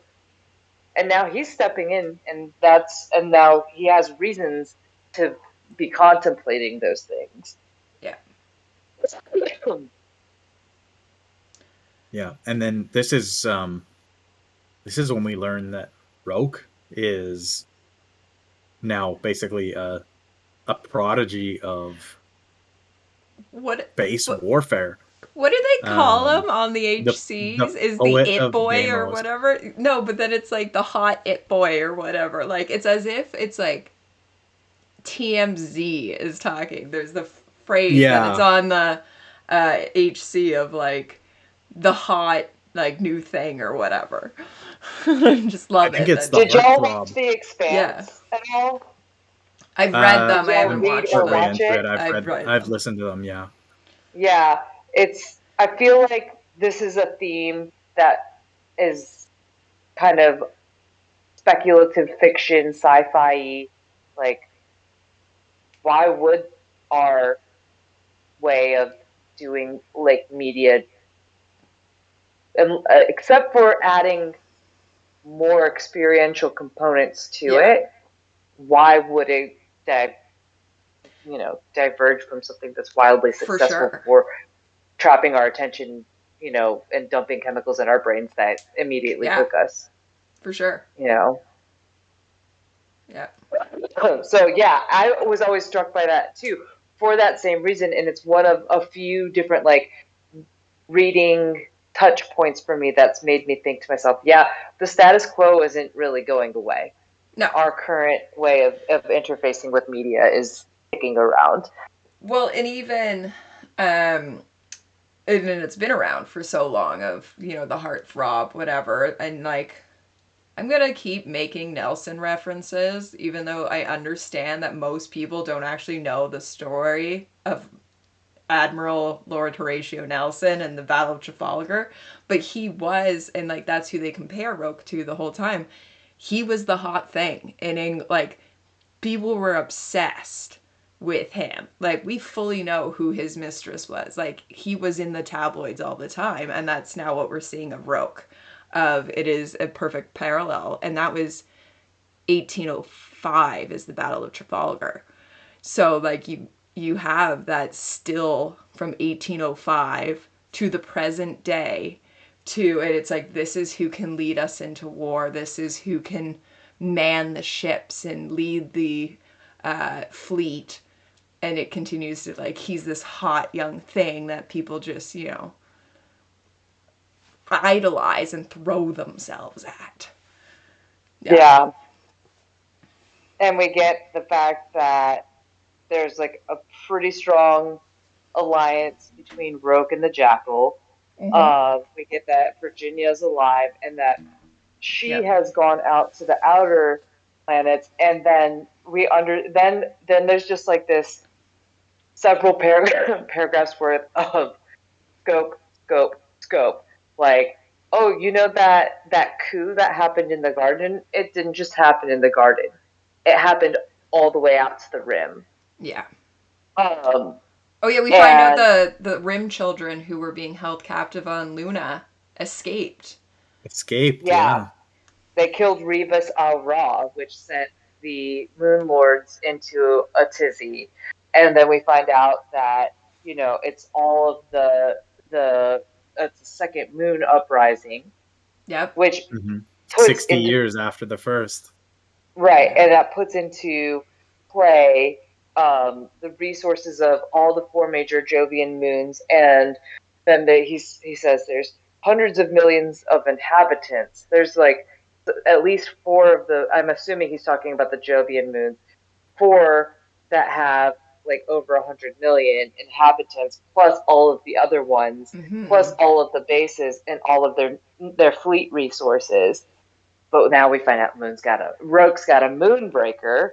Yep. And then Darrow's like, but we understand that Roke's like the it boy, but he still doesn't understand. No, Roke is like not just the it boy, he's the fucking man.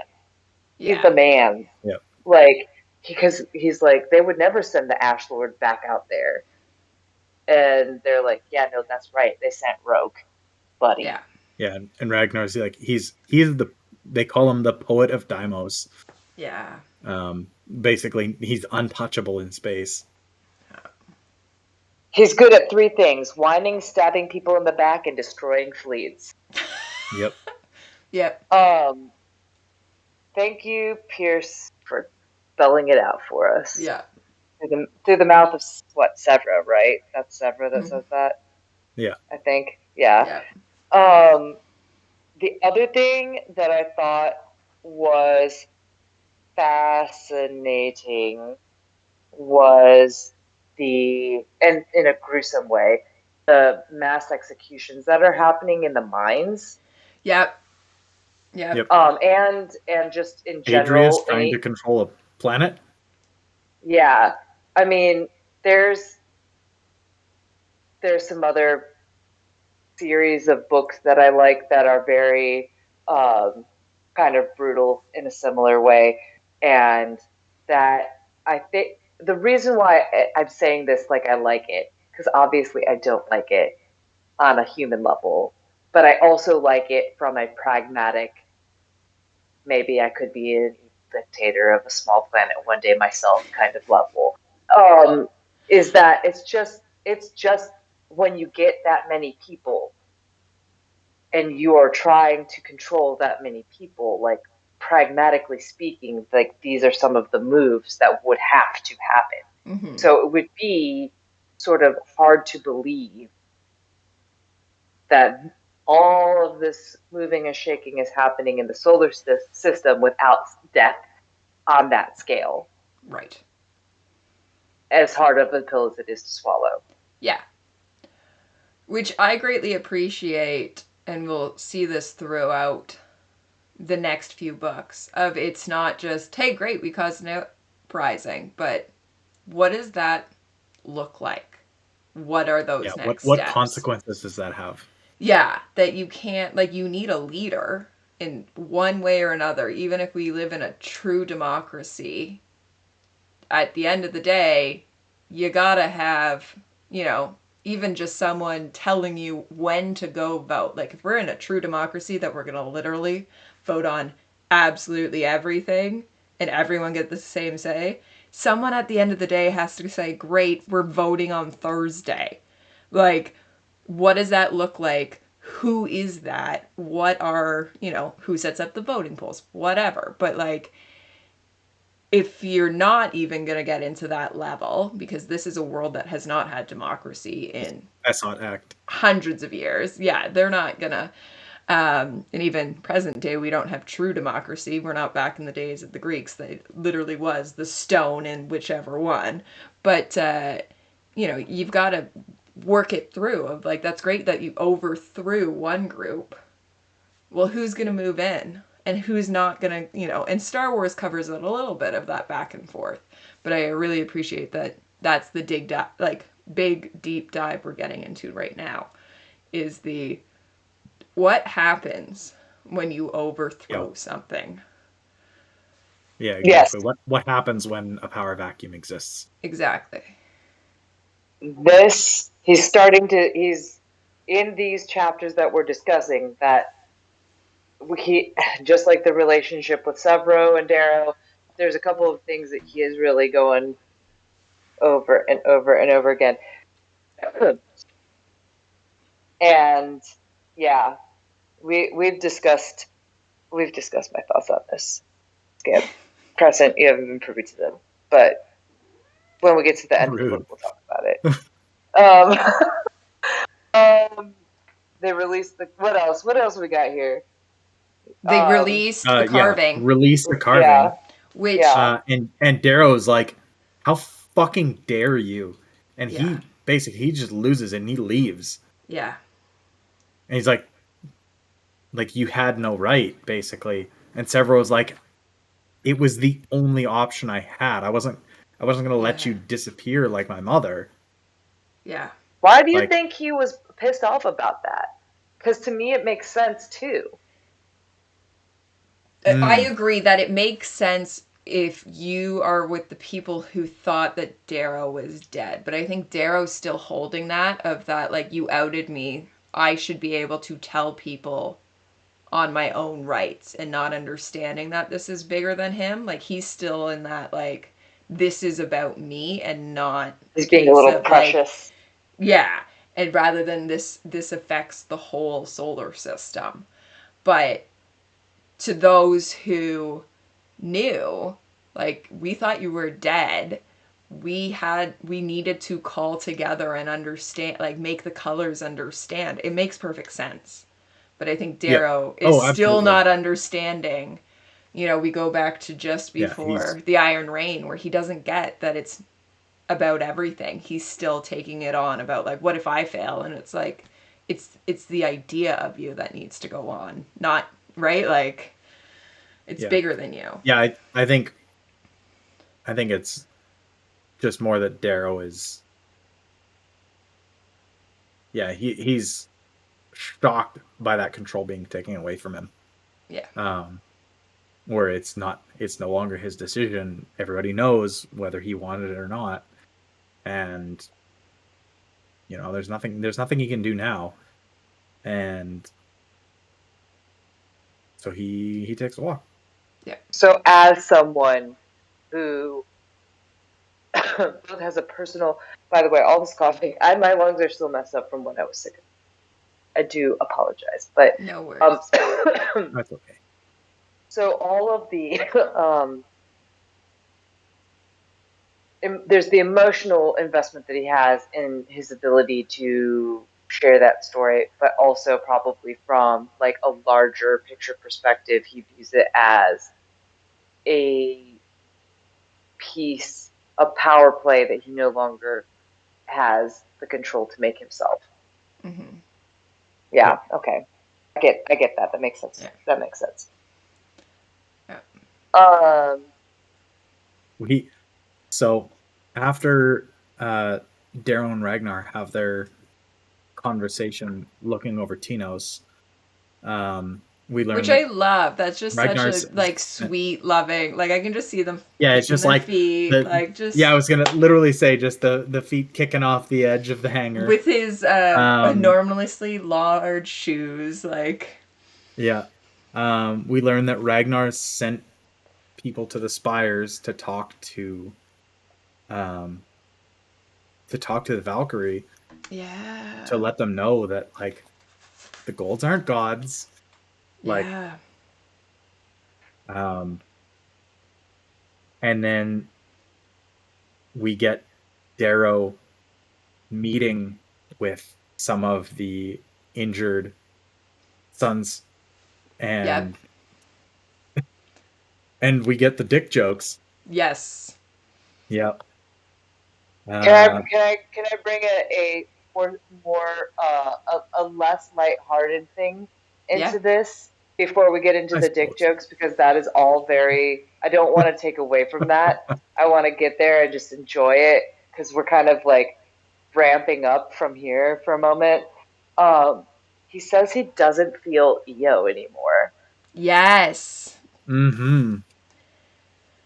and I just felt that that was like, so we get a lot of insight into how he has created almost a totem out of EO for himself, but she is almost completely removed as a intimate figure for him at this point, and he straight up says it. So I feel like it's a massive shift in relationships for him.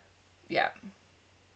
Yeah, because so last episode I commented about, leading up to this, every time he's with Mustang, you get the ongoing guilt of she's not EO, right? We see that at beginning. He won't fall in love. She's not EO. And then even in the Fade to Obsidian, his comment is, I didn't think I would get this moment, like the sex scene. I didn't think I'd get this because EO's gone. Like he's still holding out until he goes to Lycos and realizes she's not there. Like Yeah, she's she's gone. She's not even in the grave that he thought she was. It's not like most people who get to go visit the physical place.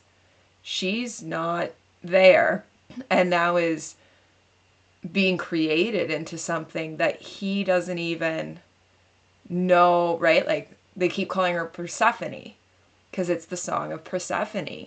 And so we really do see that turn. Like it's interesting the fact that like he's obviously there's still something there if he calls, Dio EO, but Mm-hmm. like she's become almost otherworldly, like something that he is not his anymore. There's another point slightly further on where she gets brought back up, and I think that that in that moment it's a good indication of how she has shifted for him and how she has shifted for him. We'll get there, Yeah. but let's do some dick jokes. Oh my god. Yeah, we Just get. read it. Oh boy, it's a decent one too. Well, had it. So yeah, Ragnar takes Darrow to basically meet the wounded sons of Ares, and he starts to kind of realize that he needs to interact, and he talks about how I feel my soul starting to come back to me. And eventually he's talking with Vano, and there's He's an Omicron, that some Vano. betting going around, and Oh yeah, I need to win a yeah, bet. I have like money on it. the boy,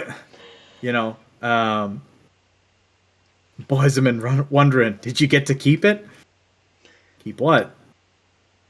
It, or did they, make it proportionate? You really want to know? I mean, not for personal reasons, but I got money riding on it.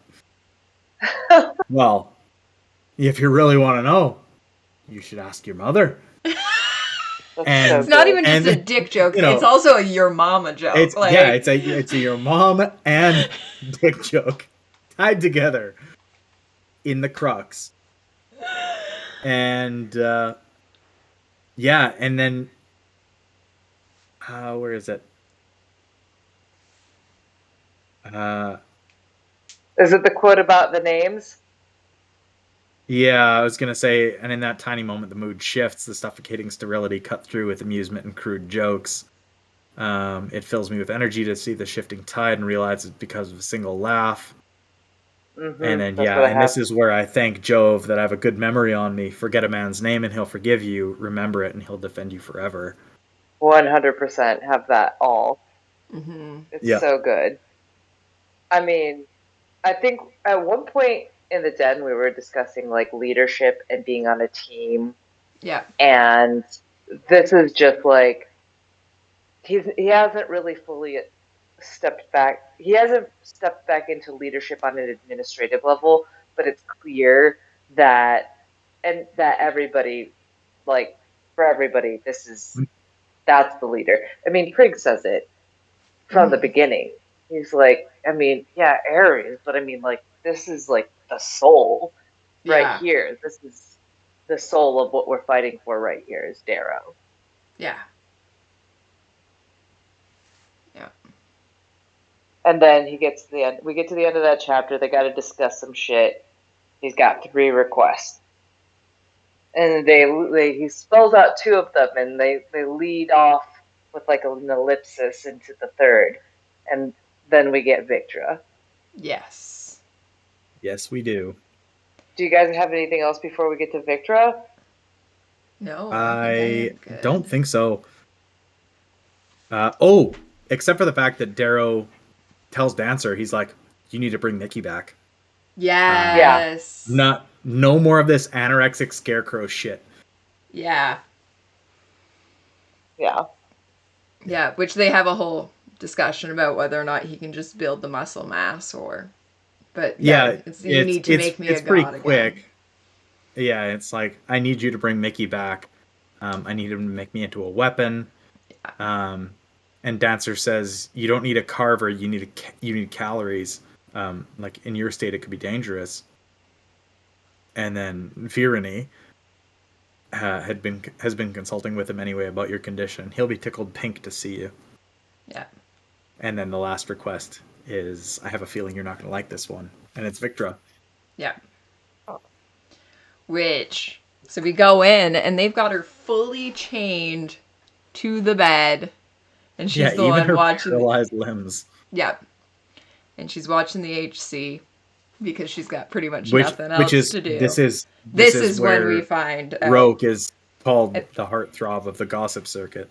And his mom's talking about him, and Victor Yeah, makes whatever snide remark about like shut up, and it. she's probably said his name more in the last month than she did in his entire Yeah. childhood. She said that woman would look better with a gun in her mouth. Mhm. Yes, Yeah, immediately. Yeah, it's immediately before that. Darrow. Yeah, this I thought Darrow was the one who said he sees. Yeah, sorry. Yeah, that woman would look better with a gun in her mouth. And then Darrow says she's probably said his name more in the last month than she did his entire childhood. Yeah. Politicians never let a good, what is it, family member go to waste. Something Nope. like Yeah, that, right? Yep. Yeah. Speaking of Yep. relationships, I mean, we're talking about earlier where Darrow is like, you know, looking at. Well, first we've got the Jackal who's like, I'm alone. He's a gold, but he's alone. Then you've Yeah. got Darrow multiple times. He's thought to himself as people of gold have died. He's thought to himself, they don't have anything to die. They don't have anything waiting for them on the other side. They haven't got no Yeah. veil. And then yeah, it's just blackness for them. and then over here you again have a perfect like illustration of exactly how they're how superficial, lacking. There's other words they're escaping me at Yeah. the moment. The relationships are. I mean, I'm sure it's gold is not a Surface monolith, level. but Rogue is a great example of your quintessential rising star gold. It is. Mhm. It's so superficial. The Yep. relationships are for clout. Yeah. Yeah. They're Yeah, the not golds are all cloak for. chasers. Yeah, Yeah.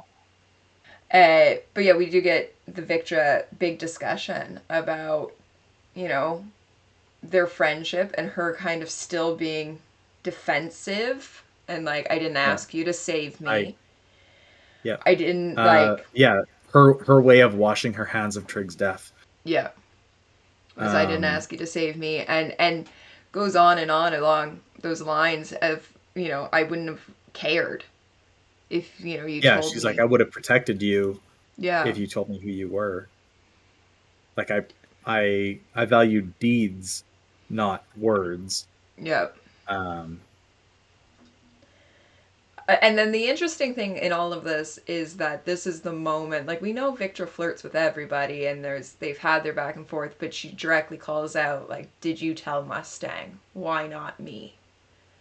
yeah, Which to us as the reader, we're like, well, obviously he's heavily invested in Mustang, but this is the moment you kind of realize that Victra really did see something there. yeah.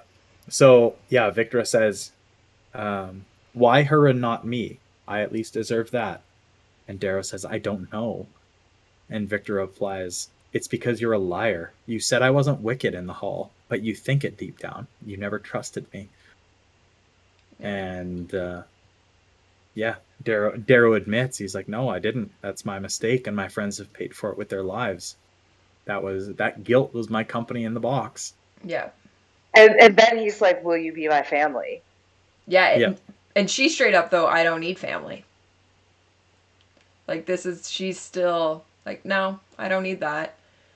Okay, this was I'm all. not. I'm This was not all into suicide. before. I'm not just. Wait,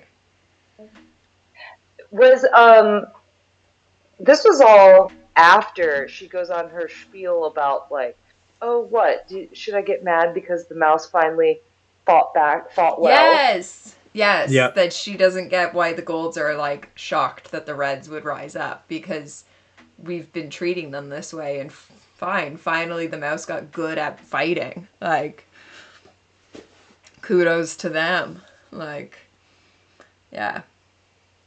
That is where I don't know. I was listening to all of this while I was doing my sled pushes and pulls yesterday, and I just was like, I was like, damn, this woman is just goals, Yeah. goals, goals, goals. Because before you golds. even get to I mean, we get like, a little bit of we talk about her beauty. We talk about even as she's there, like been in the, clink for 9 months.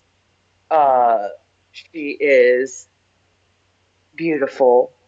You know, she's a specimen in all of the ways, and then, Yeah, on and um, off my feet. Yeah, yeah, which that comes next. I thought that's the next chapter that we get that one.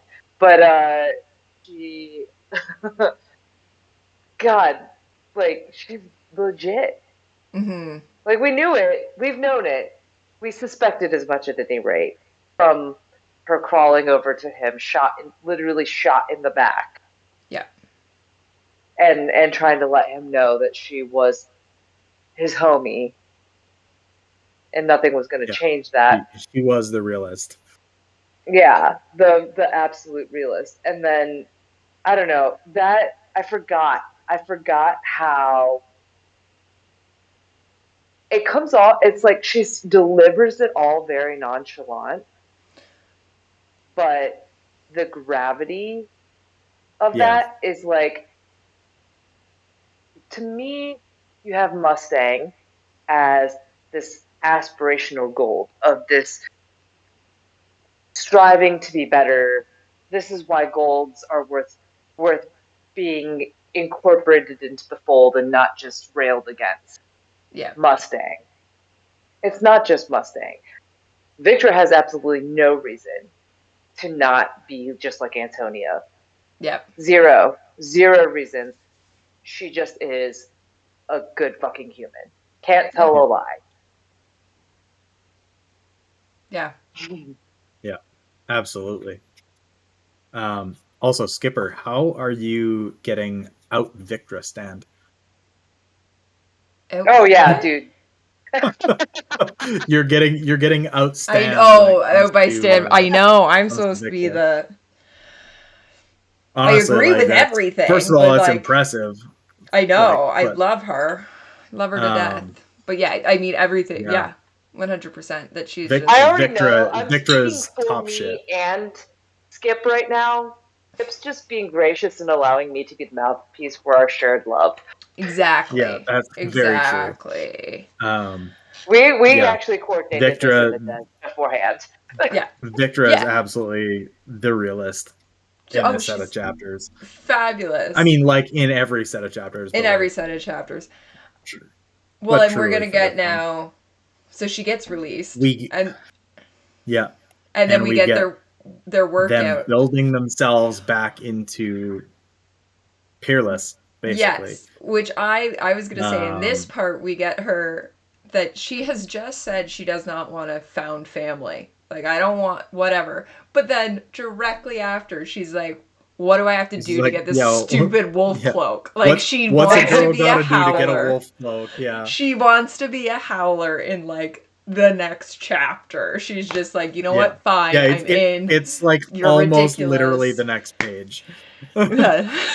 Just like I don't want a family, but what do I do to get a wolf um, cloak?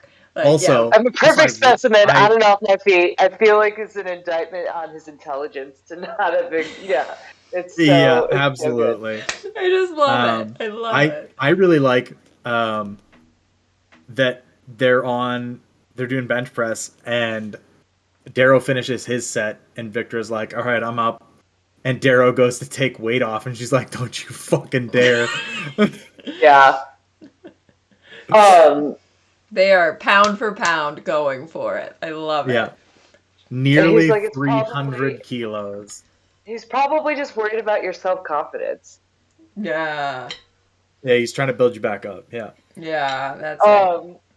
Um, I do feel like we should just let everybody know that there's at least, I would say, anybody who ever has gone on a run, gone on a swim, done any sort of intentional movement, lifted a weight, looked at a weight in their life, in that also is in the den, has expressed that it is kind of like an essential that at some point you have to put this chapter on and go do a physical Yeah. activity. So if Yeah. you You are have to experience watching this, lifting with Victra of I Cannot Tell a Lie and the Reaper. Yeah. and the Julia genetics, like, yeah. Um, so if you've gotten this far in the podcast and you haven't done that, you have to hit pause and you have to go put the chapter Yeah. on and you have to go do that. Yeah. Work Yeah, out you're with them. doing yourself a disservice. Fucking get after it. Yeah. Work out with them. I love And it. then Ragnar comes in. Oh my god. Ragnar just, oh my god, this is unfucking believable. Ragnar came in just to embarrass us a couple weeks back. Brute didn't even say a word, just started piling weights onto a barbell till no more would fit. Power cleaned it and then gestured to us for us to do the same. Victra couldn't even get the weight off the ground. I got as far as my knees. And then we had to listen to 100 idiots who flocked after him, chanting his name for an hour. Found out afterward, Uncle Neril had been overseeing bets on how much more Ragnar could lift than I. Even my own uncle bet against me. But it's good sign, even if the others don't think of it this way. Gold can't win everything. Yeah. It's like, you know what? Yeah. Yeah. Yeah, That and that's makes the sense. camaraderie, like the commo cam I can't think of that word. The Camaraderie. team, yes, thank you. The team building Yeah. of just that, like, fine, let him do his thing. Let everyone praise him for a moment because that's what's going to bring everyone together. Like, it's those team building moments of, whatever it needs to be to get everyone on the same side. Yeah. Yeah. Speaking of team building moments. Oh my god. After the workout, we get our Howler initiation.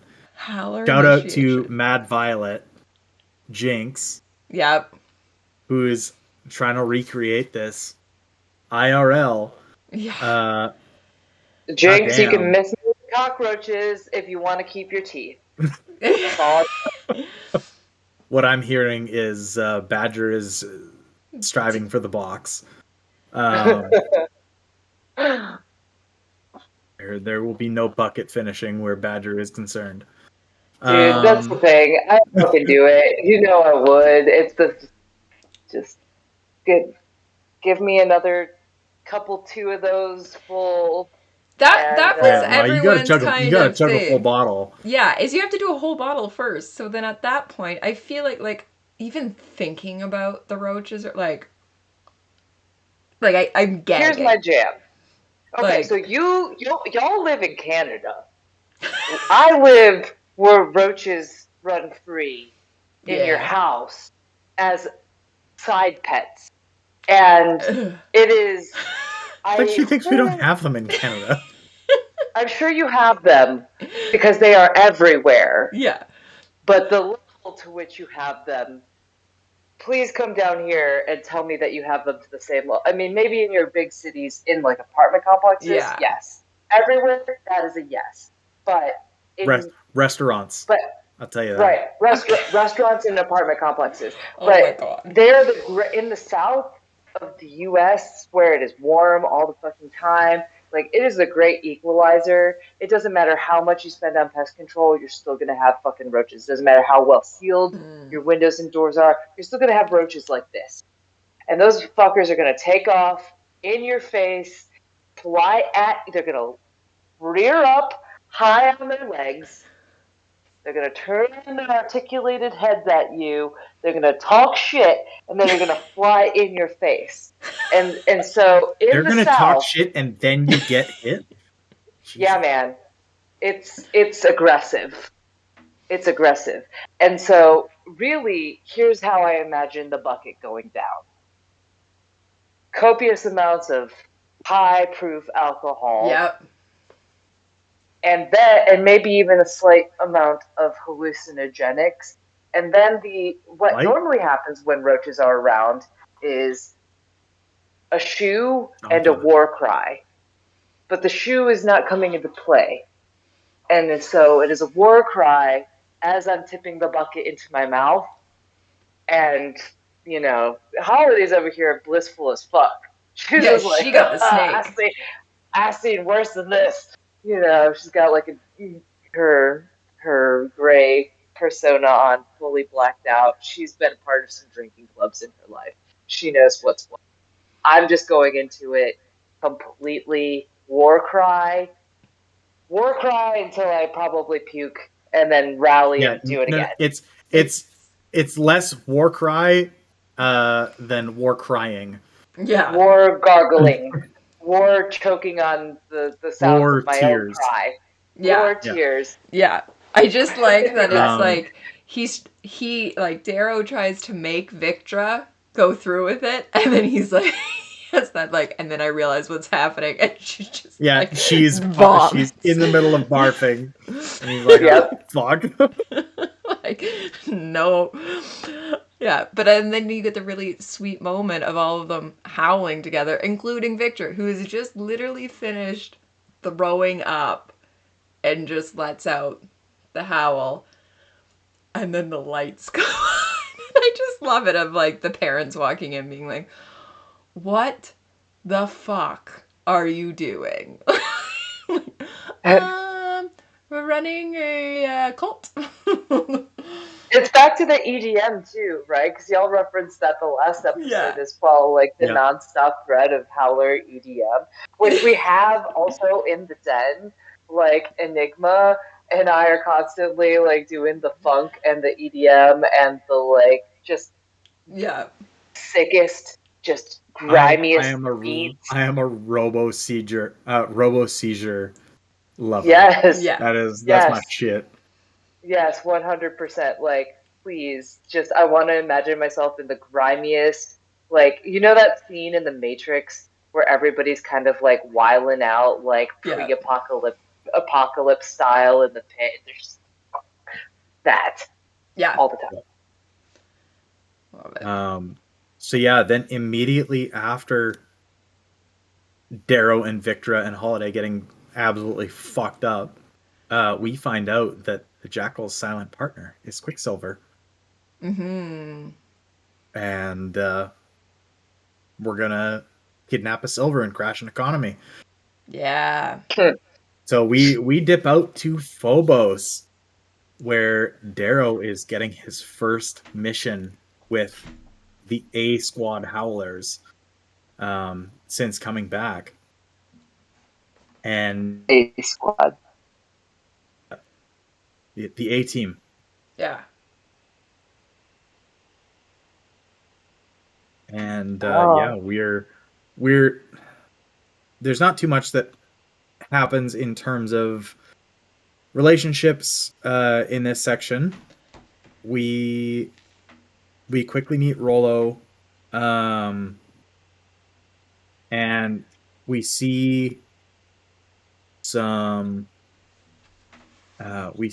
reds that are Black Teeth. They're drug addicts, and Ragnar is very distraught that the sons aren't helping them. Yeah. There is setting up for important relationships without there being like much interplay. We get an introduction to the syndicate. Yep. Yes. Which I think is interesting because you see that the syndicate actually has a lot of. It relates to a lot of other players that are on the board. It's mentioned, and then they don't do much with it at this point, except that they mentioned that the syndicate crank is what they're all on. Yeah. Yeah. We have Orion, who we met in the last book, and she says she's a docker. Yeah. And that she's not part of like the sect. But then they talk about the sex from Phobos. Right, exactly. Yeah. So we get some more context. This is our first introduction to how what the docks of Phobos look like. Very. And it is not pretty. No, Geigery, like kind of like very dark, gothic, but also futuristic at the same time. They refer to it as like a grinder. I had a lot of notes on what this actually looked like because I stopped and it took me way too many. I was very tired going over this, and it took me like 3 or 4 times listening. So they describe it as a sphere with 2 perpendicular orbital rings around it. The moon itself is 12 kilometers in radius at its widest. Yeah. And then you've got the 2 perpendicular rings, and then you have the towers. The moon is hollow, and so the towers are coming out of it. They are maybe sticking all the way through.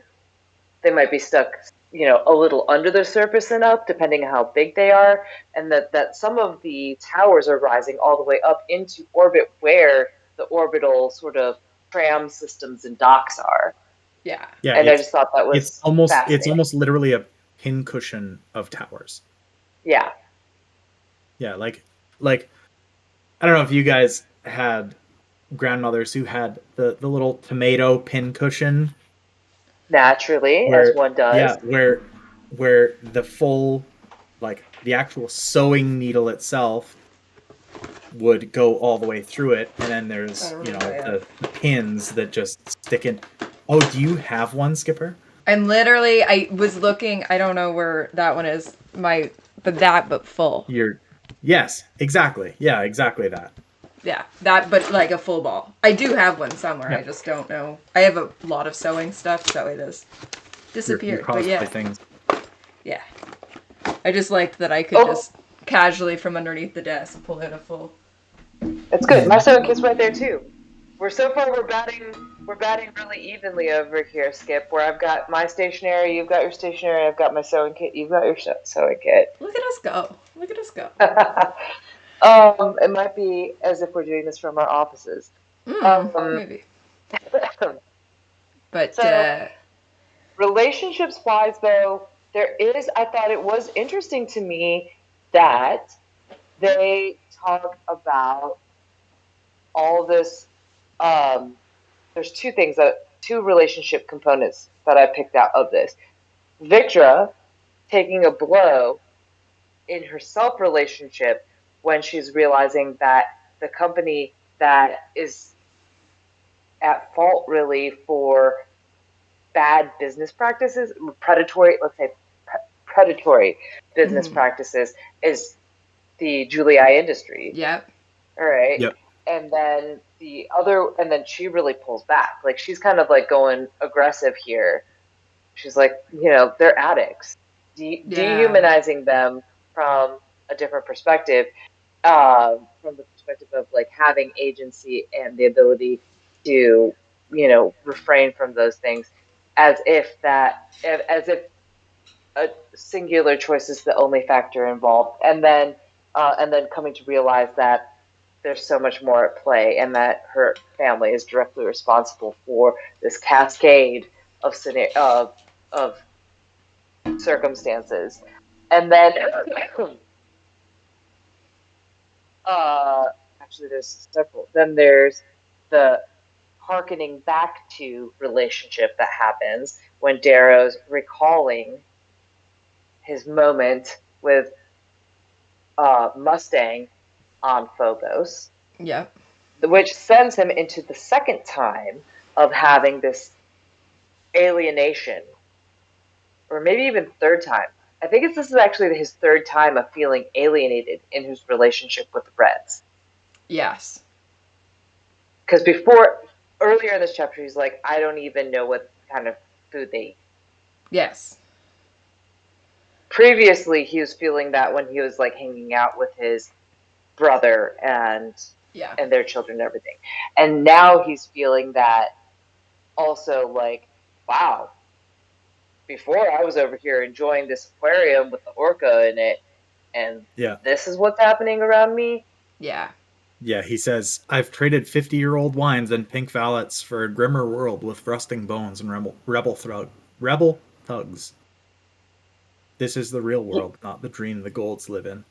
Yeah. Today I feel the silent screams of a civilization that has been stepped on for hundreds of years. Yeah, that's the quote that really jumped out at me, was the stepped on for, yeah. Yep. And then then they go into the tunnel, and it's like violent graffiti all over the place, but then there's that one piece of graffiti that's about Io. And that's where I was referencing earlier, where I feel like in this moment, Io fully makes that transition to a symbol for him. Yes. Yeah. Yeah, that she is now. I would say, again, Persephone versus Io. Like, it's... Exactly that. Yeah. And then he ends, I think the end of the chapter, and he's musing about war, because he doesn't trust the direction that they're looking at the planet being nuked. Is that this? And Darrow's wondering, like, what is this bigger picture that we have gotten ourselves into? And he's like, as the next chapter goes on. Yeah. But he has that moment where he's like, the weird reality of laying in bed knowing you've killed a man and knowing that a friend is gone. Yeah. Right? So this pulling out of the current moment that they're in and going back to relating to himself as a person who has experienced those things and has that perspective, trying to relate to others and the moment. It's like this in and out self-reflexivity that's happening that I found really interesting. Because of course then Sevro's like, ends the whole chapter on like, we're here to blow shit up. Yeah. Sevro. Yep. Classic Sevro. Classic Sevro. Gotta have our comic relief. Yeah, so then we get the actual Darrow's actual first mission on the Ace team, and how he is still not what he was. Like, he rebounds off of the spire and almost goes tumbling off into space, and Victor has to save him. And actually we learn right now how Darrow broke his arm before the academy. or during the academy, sorry. Yeah. But before the events of Golden Sun, where they tried to infiltrate, or they did infiltrate Karnas's flagship as he refueled at an asteroid base. Cut through his hull with aims of kidnapping him to eliminate his team, but it was a trap, and I narrowly escaped with the help of my friends. A broken arm, my only reward for the gambit. And we see kind of how Darrow still is missing so much of this confidence from his time in the box. He's still, even after doing all of this training with Victra and being carved by Mickey and learning all of this stuff about how the war is being run, but when it comes down to it, he panics. Yeah. Yes, PTSD, like he's triggered. He has like an actual physical PTSD moment that Victor is able to pull him out of because of recognizing it from her own experience. Yes. I would assume. Yeah. Because there's no therapists really in space. There's no therapist there's no therapy There's no therapist in space. So you gotta go to Victra, who is just as screwed up as you are right now. I think the other themes that are coming out of this are like, he's really derisive of himself. He's really second guessing himself. Because he's really second guessing himself, he's letting Severo take the lead. Severo is taking the lead, but Severo is also second guessing himself, which you see in being slightly defensive in anytime Darrow speaks up at all. So there's like this really, if they love each other, we know they're bros, but also there's tension. Well, because they now have a different relationship than what they did before, right? So in Red Rising and Golden Sun, it was the Darrow makes the decision and Severo backs him. But then for 9 months, Severo made the decision without having, like, he had Ragnar, but other than that, like, he got to just make his decisions and it was followed. Now it's this, okay, well, how do we co-lead? Who's in charge? Is Severo just supposed to take a seat back, or is Darrow supposed to take a seat back? Like, it becomes this huge tension of like, what's happened? So we know they're bros and that their friendship is solid, but as a partner, like, I don't want to call it business partner, but as, co-workers, how does that work? Like, if Severo actually had a plan, I'm sure Darrow would have been like, cool. Yeah. Great. Yeah, as long as it was a decent plan, yeah. But as it goes, we infiltrate the spire and things don't go Severo's way, and it's, violence. Yeah. Instantly violence is always Severo's first thing. Yeah. And we find Mateo. Yes. In Quicksilver Spire, we find the pink, and Darrow's like, I know this voice. I know this man.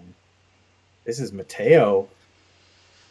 And he's trying to basically fight Severo's,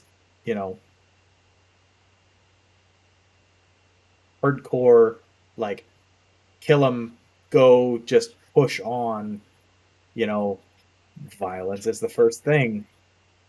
And Darrow is not for it. Oh. No, it's triggering for him, very much so. He edges into that, and he doesn't go too deep in these chapters about, him having PTSD, and like, he touches on it without belaboring it. Pierce touches on it without belaboring it, but it's there, and anybody who's had any kind of experience with that, I think, can easily recognize that. So I think he does a very good job of thematically putting it in there without making it, the book is now about Darrow's PTSD. Yes. Right. Yeah, it's just there is a book and there is also Darrow's PTSD. Isn't this like Fight Club? Darrow's right left shoulder. Darrow's The PTSD. the first rule of Darrow's PTSD is you don't talk about Darrow's PTSD. No, solid. Hello, Aurora. 100%. Stick your head in here. Oh Christ! Oh, Hey y'all. Hi.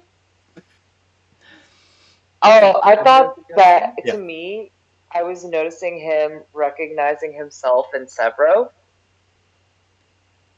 which I thought was an interesting like relationship tidbit. Yeah. Is that starts to come up is like how he operated previously. Specifically, I think he refers to how he operated in the Institute on instinct, on adrenaline, is how he views Severo as operating in this particular time frame. Yeah, I think it's moment that's like moment to moment. His response is violence or something along those lines.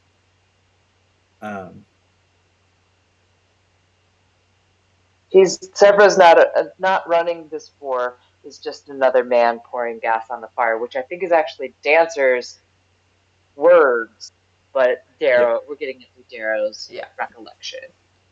Yeah, exactly. Mm-hmm. But yeah, we infiltrate the spire, and in Quicksilver's room we find a pink, and of course that pink ends up being Mateo,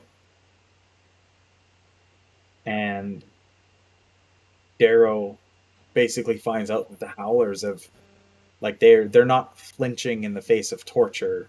It's just it's not the first time this kind of thing has happened. Yeah. Quiet, unremembered moments of cruelty. That's war. Yes. Yeah, there's no moral question at play. There's no discussion. I know they've done this before. I feel dirty in the realization in hearing the pink sobbing on the ground.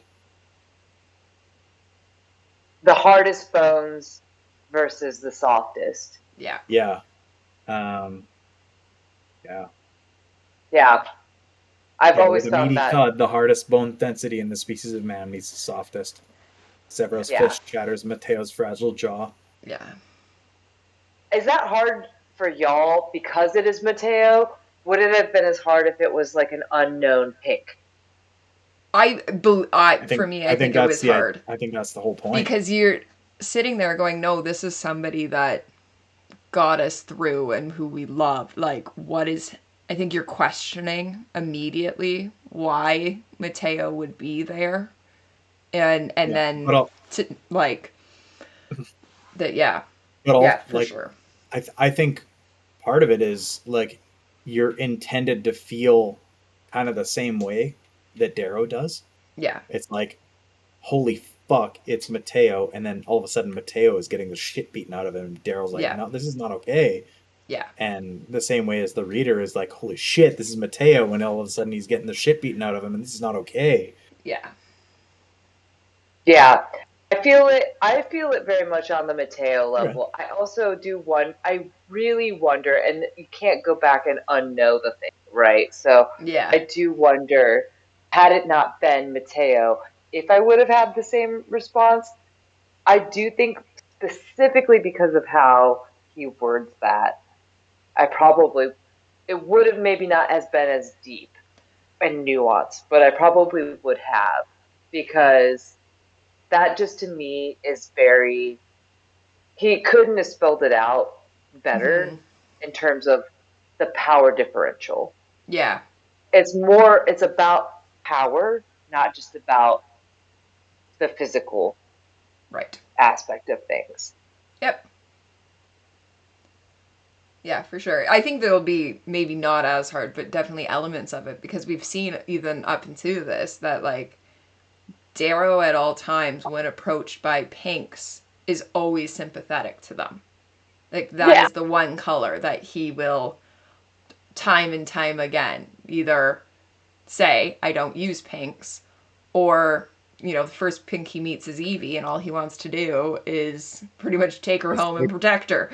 Yeah, like, we need her out. So I think it would hit at some level of, like, I don't like that my group, my army, is doing this to the pinks, but I think it then doubles down on the fact of this is a pink that I know. Yeah. Yeah, Our feelings about Mateo. Basically, And pretty much then they get the little iPad. Yep. Their iPad, their version of that, and they're like, food was delivered here. Go. And then they've got their cloaks of invisibility.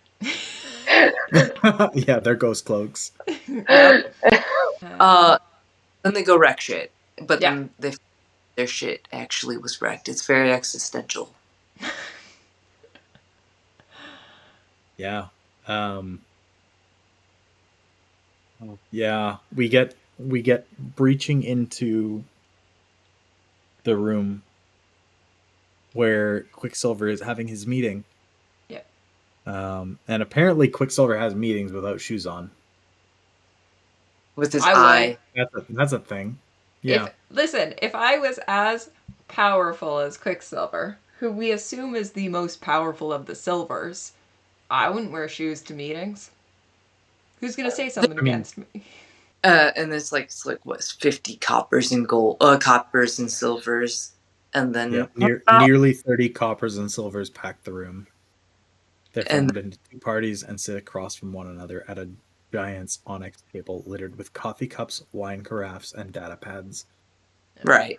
And then it's like, but it's also a couple of golds that are really important, such as the Death Knight, Ira, Cassius, the Telemonuses, and Mustang. Yeah.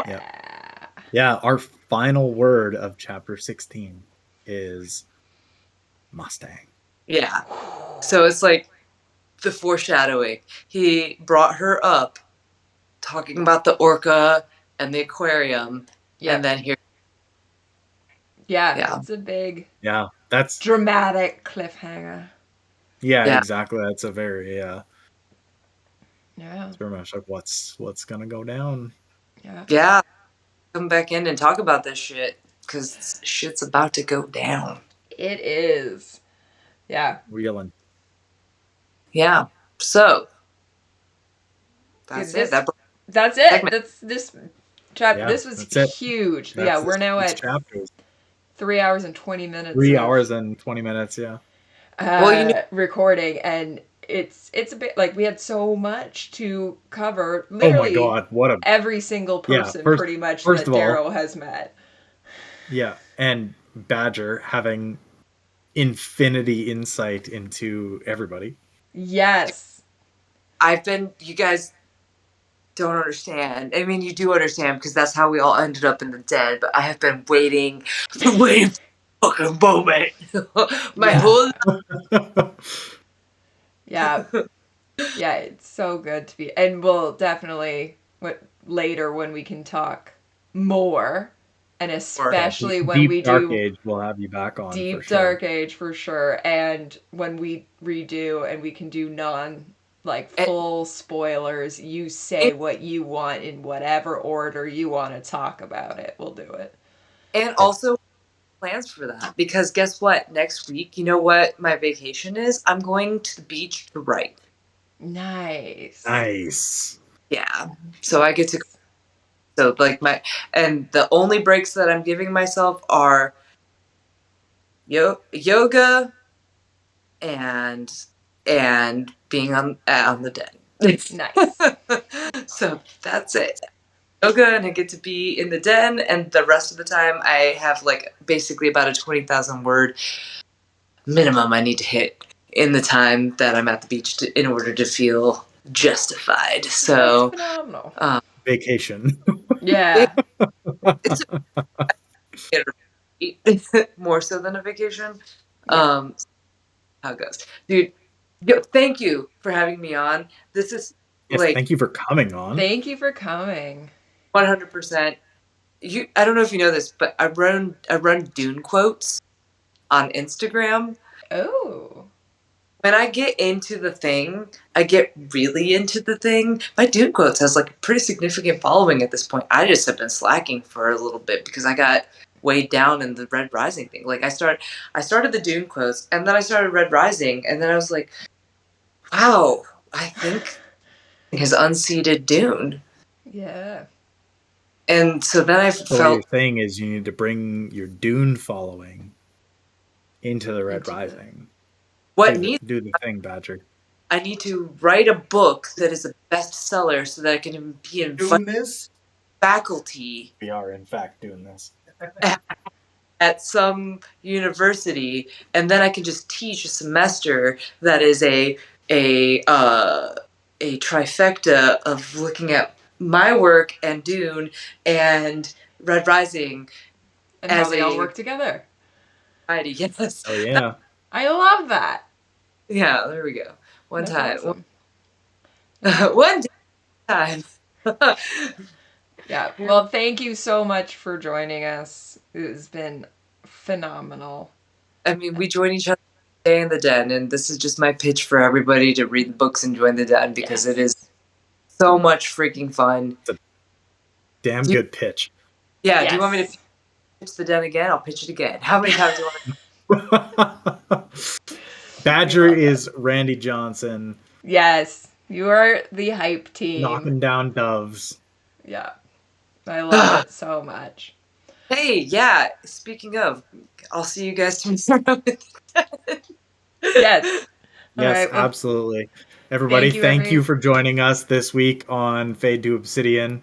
Next week, we are looking at chapters 16 through 30 something. I don't know. Look it up. Just join. Just join the den and look it up like I do.